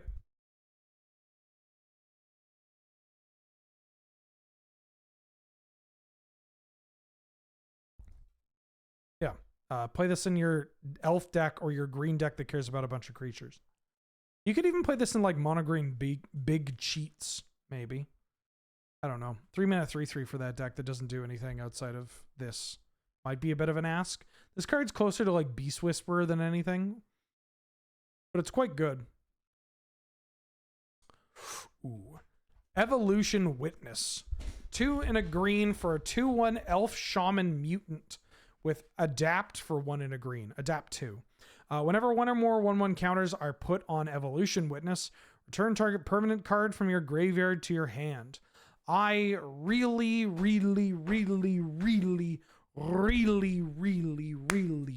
enjoy this card. I like this card quite a bit. Somebody's probably going to mention that this card combos with like Mere Scrappling or whatever, but I don't give a shit about that. What I give a shit about is putting counters on this card from like Luminarch Aspirant or Ornery Brushwag or any of the counters cards, and then getting to rebuy my destroyed creature or getting to rebuy even a fetch land. That is very cool to me. It lets me hit my land drops and take advantage of my mana sinks. Lets me take advantage of the fact that if I'm a green-white counters deck or a green-X counters deck, I'm probably going to be playing some Hydras, which are going to really enjoy having these additional lands that I'm returning. Yeah, I think that's pretty cool. It is a 3-mana 2/1, but I think this provides enough utility that I like drawing this late game too. Like if this is like a 5-mana 4/3 that returns a creature to your hand from the graveyard, that's pretty hot. I'm a big fan of this card. I'm a really big fan of this card. Flare of Cultivation. 1 green for a sorcery. You may sacrifice a non-token green creature rather than pay this spell's mana cost. Search your library for up to 2 basic land cards, reveal those cards, put 1 into play tapped and the other in your hand, then shuffle. So the floor of this card is, it's Cultivate, or Kodama's Reach, but without the arcane. And obviously it has a bit of a don't show a new Magic player this. They might get terrified of having 2 colored pips on a card that costs 3 or less. Ooh, I'm incastable or some shit. Yeah, this card, the floor of this card is pretty all right. A card that still sees occasionally play in like ramp decks. I don't think this card is going to pop off that much, but it is kind of nice that you can cash in like a Wall of Blossoms or an Ice Fang Codal or something for free. into, well, not for free, but you know, these cards, Elvish Visionary cards, have replaced themselves, and then you can then ramp. That's kind of nice. That's pretty cool. Obviously, with Veteran Explorer, it gets very fancy.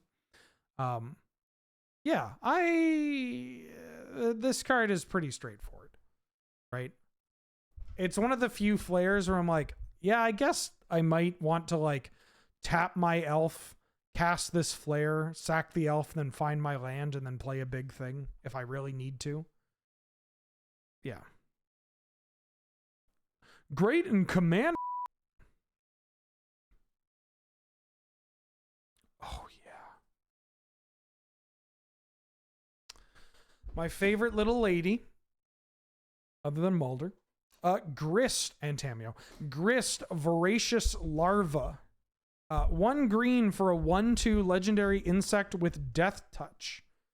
Whenever Grist or another creature enters the battlefield under your control, if it entered from your graveyard, or if you cast it from your graveyard, you may pay a green. If you do, you exile Grist and then return it to the battlefield transformed under its owner's control, which is Grist the Plague Swarm. 3 starting loyalty. It is now black and new green.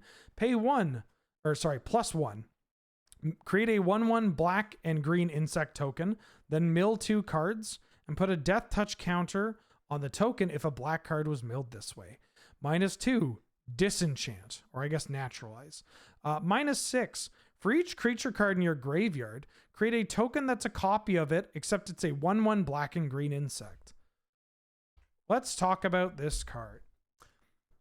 Straight up, it is a 1 mana 1/2 with death touch. 1 mana death touch creatures are very good. They're very annoying, and they often get undervalued, probably because you don't want to dedicate a slot in your deck to playing them, but they're really fucking annoying. Like, they can just brick like any like aggressive deck or whatever, right? That's enough to be like, hey, I'm really annoying. You're going to have to use a removal spell on me or attack into me or something. And then, now that this Grist is in the graveyard, or if we've just kept our Grist alive and we have now brought a creature from our graveyard back under our control, either through stuff like Bloodghast or through Bloodghast, Bloodsoaked Champion, Hogak, Unearth, Reanimate, Dread Return. There are a bunch of ways that we can get our card from the graveyard back into play. And we can then pay a green to turn it into a very powerful planeswalker that starts making, like, if we're talking about Dredge or like a green black like aggressive graveyard sort of deck, I think this card's very good. This card makes me feel things, because I mean, I'll cover it again. It's a 1 mana card that's really annoying and disruptive on the board, and that if they do get rid of this, either through trading with one of their creatures or with a removal spell, we are in the colors and we are the type of deck that can get it back into play pretty easily. That's just kind of the name of the game. And when we do, it just takes a small amount of mana to transform it into a planeswalker that provides a way of destroying problematic permanents on the board, filling up the board with more creatures and our graveyard, which is something we want to do, likely giving it a death touch counter, because if we're in Dredge, a majority of our cards are black. And then that just makes for a really annoying wall. And then if we get up to 6, we win the game. We could just win the game off this ultimate, because our graveyard is filled to the brim. The fact that the tokens this generates and that Grist itself, the baby, bring back Hogak, like they can cast Hogak, that's a big deal. The fact that you can set up like a line of like survivaling Grist into the yard and then finding something to play and bring back Grist and then pay the green, that's kind of hot. It's yeah, this card's really good. Card's really good. A little more narrow than some of the other like ones in the bunch, but this does exactly what the Dredge decks are looking to do, you know? Oh, I didn't close that. Great. Path of Annihilation. 3 and a green for an enchantment, Devoid. When it ETBs, you make 2/0/1 colorless Eldrazi spawn tokens. Eldrazi control have tapped add 1 mana of any color. And whenever you What is this? What is this? What is this? What do you mean add 1 mana of any color? They're Eldrazi. Why are you adding mana of any color? That's your whole shtick, is that you're colorless. This stinks. Not to make this a stream where I just complain about Modern Magic, because I do really enjoy Modern Magic. But there are certain things I just... You know, I wish there weren't sacrifices made to, like, the identity of these cards. I don't know, like, why is it like this? If it's casting for the colored mana, why is it devoid? Like, what's going on here? Man, I feel like they really fucked with the Eldrazi. The Eldrazi were this really cool thing. They were unique. They were mechanically unique. Sure, they shit the bed with BFZ, but you could go back. You've done that before. I'm very confused.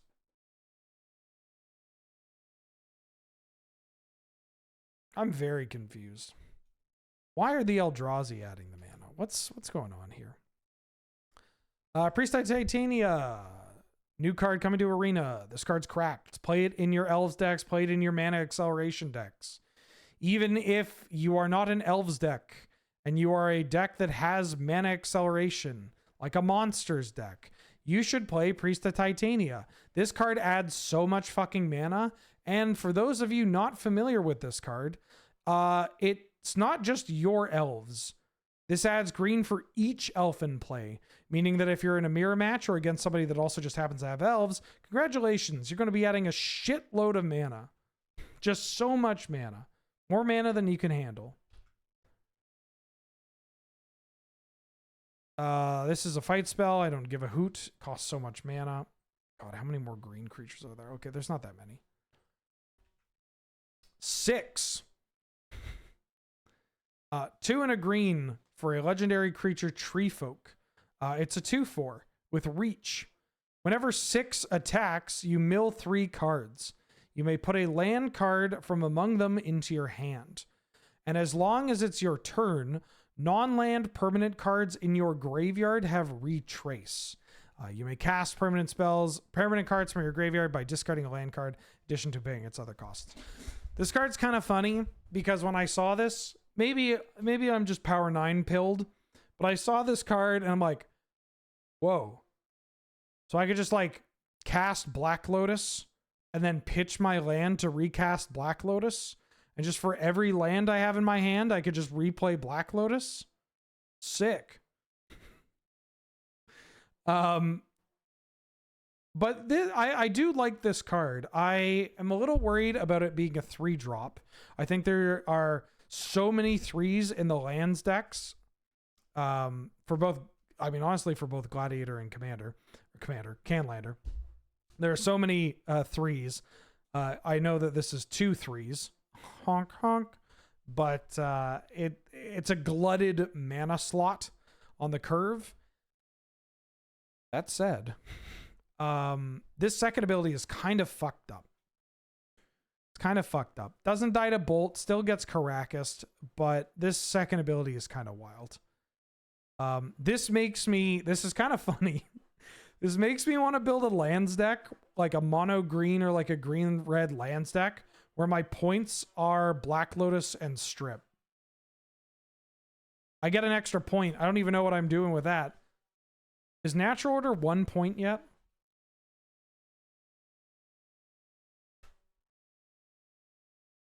I don't think it should be. Can I find a cheeky 1-pointer to play in here? Survival of the fittest. Natural orders 2. Like, wouldn't it be, that would be so funny. Just like, I'm mono green lands and my points are strip Black Lotus. Like, that's just, I don't know. I find that very charming. This card fucks. Sowing Mycospawn. 3 and a green for a 3/3 Eldrazi fungus with the void and kicker for 1 and a colorless. How dare you? No. When you cast this spell, search your library for a land and put it into play, then shuffle. When you cast this spell, if it was kicked, exile target land.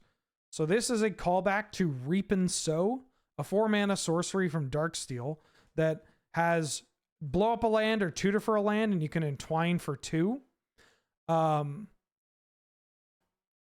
But what I give a shit about is that this is a uncounterable way of finding Tolarian Academy or Urza's Saga or Caracas, Strip, Dark Depths, Thespian Stage, Glacial Chasm.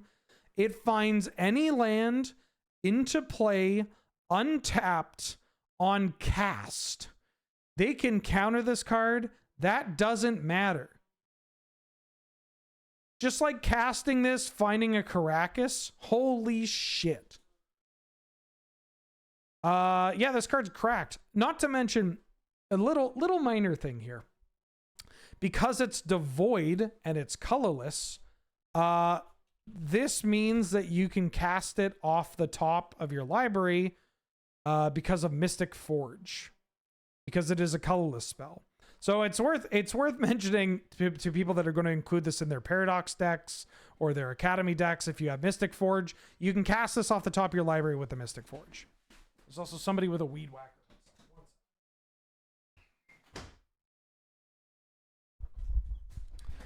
This makes me want to play Big Green and Eldrazi Green as well in both formats. I think this card is pretty strong.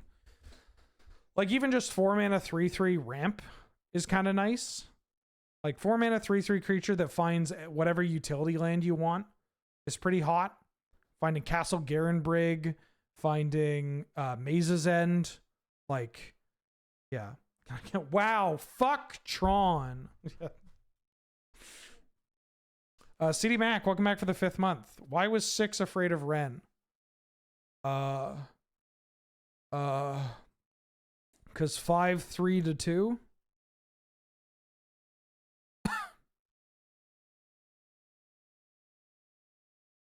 Sylvan Safekeeper got reprinted. That's kind of cool. We don't have Titania, unfortunately. This is a card that really excels with Titania, Protector of Argoth, or Dark Depths. And we have neither. Yoink. Oh, fuck. Wrong window to close. Yoink. Also, I mean, this artwork... Actually, you know what? They made the artwork look like less of an elf. I mean, it's because it doesn't look like Olirod, but, you know. Thief of Existence. 1 colorless and a green for a 3/4 Eldrazi with the Void. When you cast this spell, exile up to 1 target non-creature, non-land permanent an opponent controls with mana value 4 or less.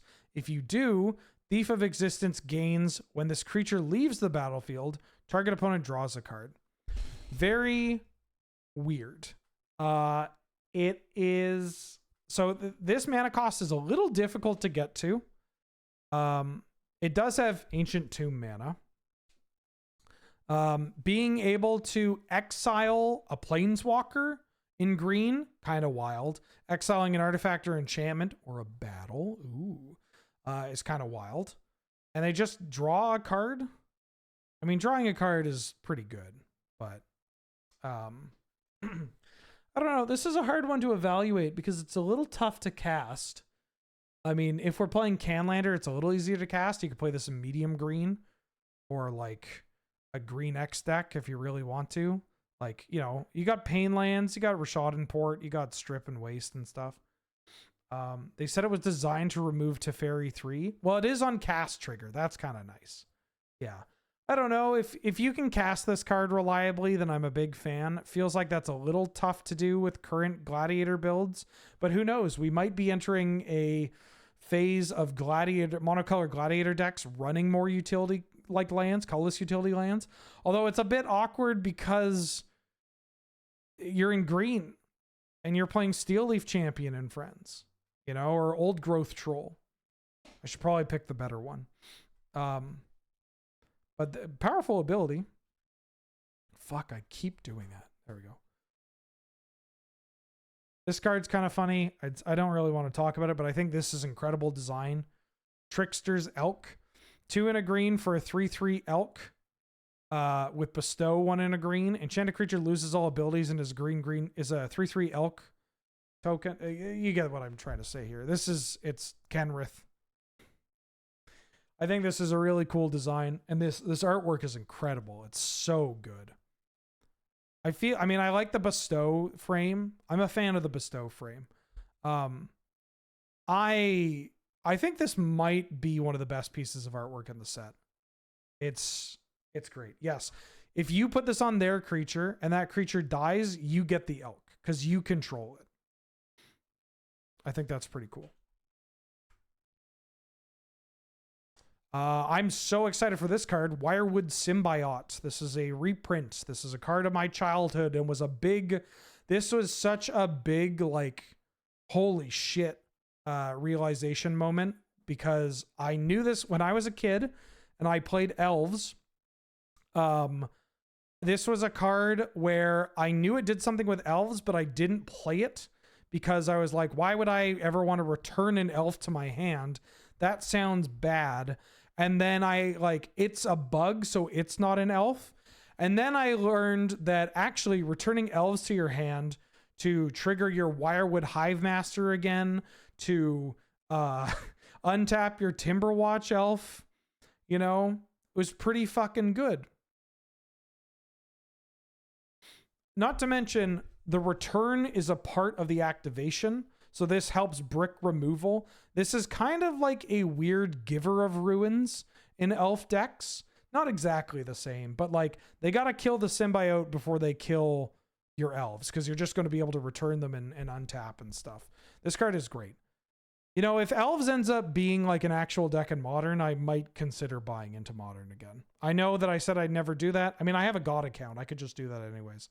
If I see a reasonable elves list in Modern, I would consider playing some Modern because I love Symbiote, and I'm kind of bummed that elves is no longer really a thing in Legacy. Like it has evolved and twisted into something else.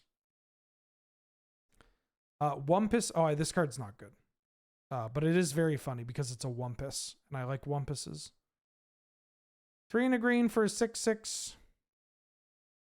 It's a devoid trampler. When you cast a spell, if colorless wasn't spent to cast it, target opponent may put a creature card from their hand into play.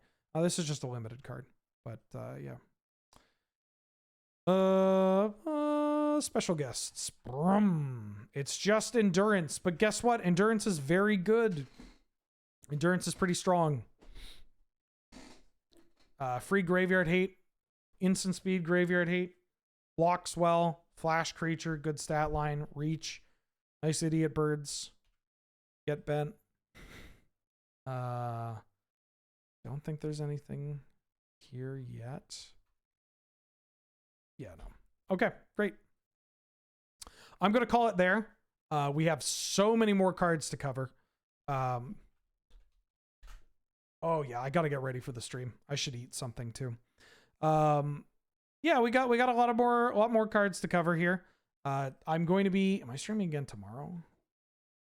I have some filming that I have to do. Yeah, no, I'm streaming again tomorrow. So tomorrow I'm going to be going through some of the cards that hopefully will be updated.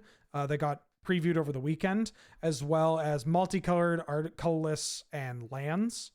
And yeah, the commander deck should be trickling out too. Yeah. There's some really cool cards that have either not been uploaded to the gallery or previewed yet. And I can't talk about those yet. So you'll just have to wait. You'll just have to wait. Extruded Clown, welcome back for the 52nd month. GS eggs. Oh, hey, the 1 year. Damn, I can't believe you hit 1 year so quickly. Thank you for all the support. I hope you're doing well. I hope you're extruding enough clowns. So I'm going to call it there. Reminder, I'm going to be over at twitch.tv/loadingreadyrun at 5. We're doing Jackbox for the Crossing the Streams. This is my first Jackbox in like a year. It is Beej, Nelson, Jordan, Matt, Cameron, and myself. I don't think... Has Cameron been on a Jackbox? This is going to be some very particular energy. And I'm kind of excited for this. So yeah, tune into that. What local time is it in? It's, yeah, like half an hour, 45 minutes. Let me drop you kids off somewhere else. Yoink. I mean, in the meantime, I'm not a monster. Oh, I didn't even mention it too. Lily won a major. My sweet baby girl won a major. Lily won Combo Breaker. I mean, El Chocolate won Combo Breaker, but whew, damn, Lily stocks have never been higher. All right, go watch Voxy for 30 minutes, and then you can come and why are you playing Cthulhu Warlock? What? All right, I'll see you later. Bye-bye. See you tomorrow.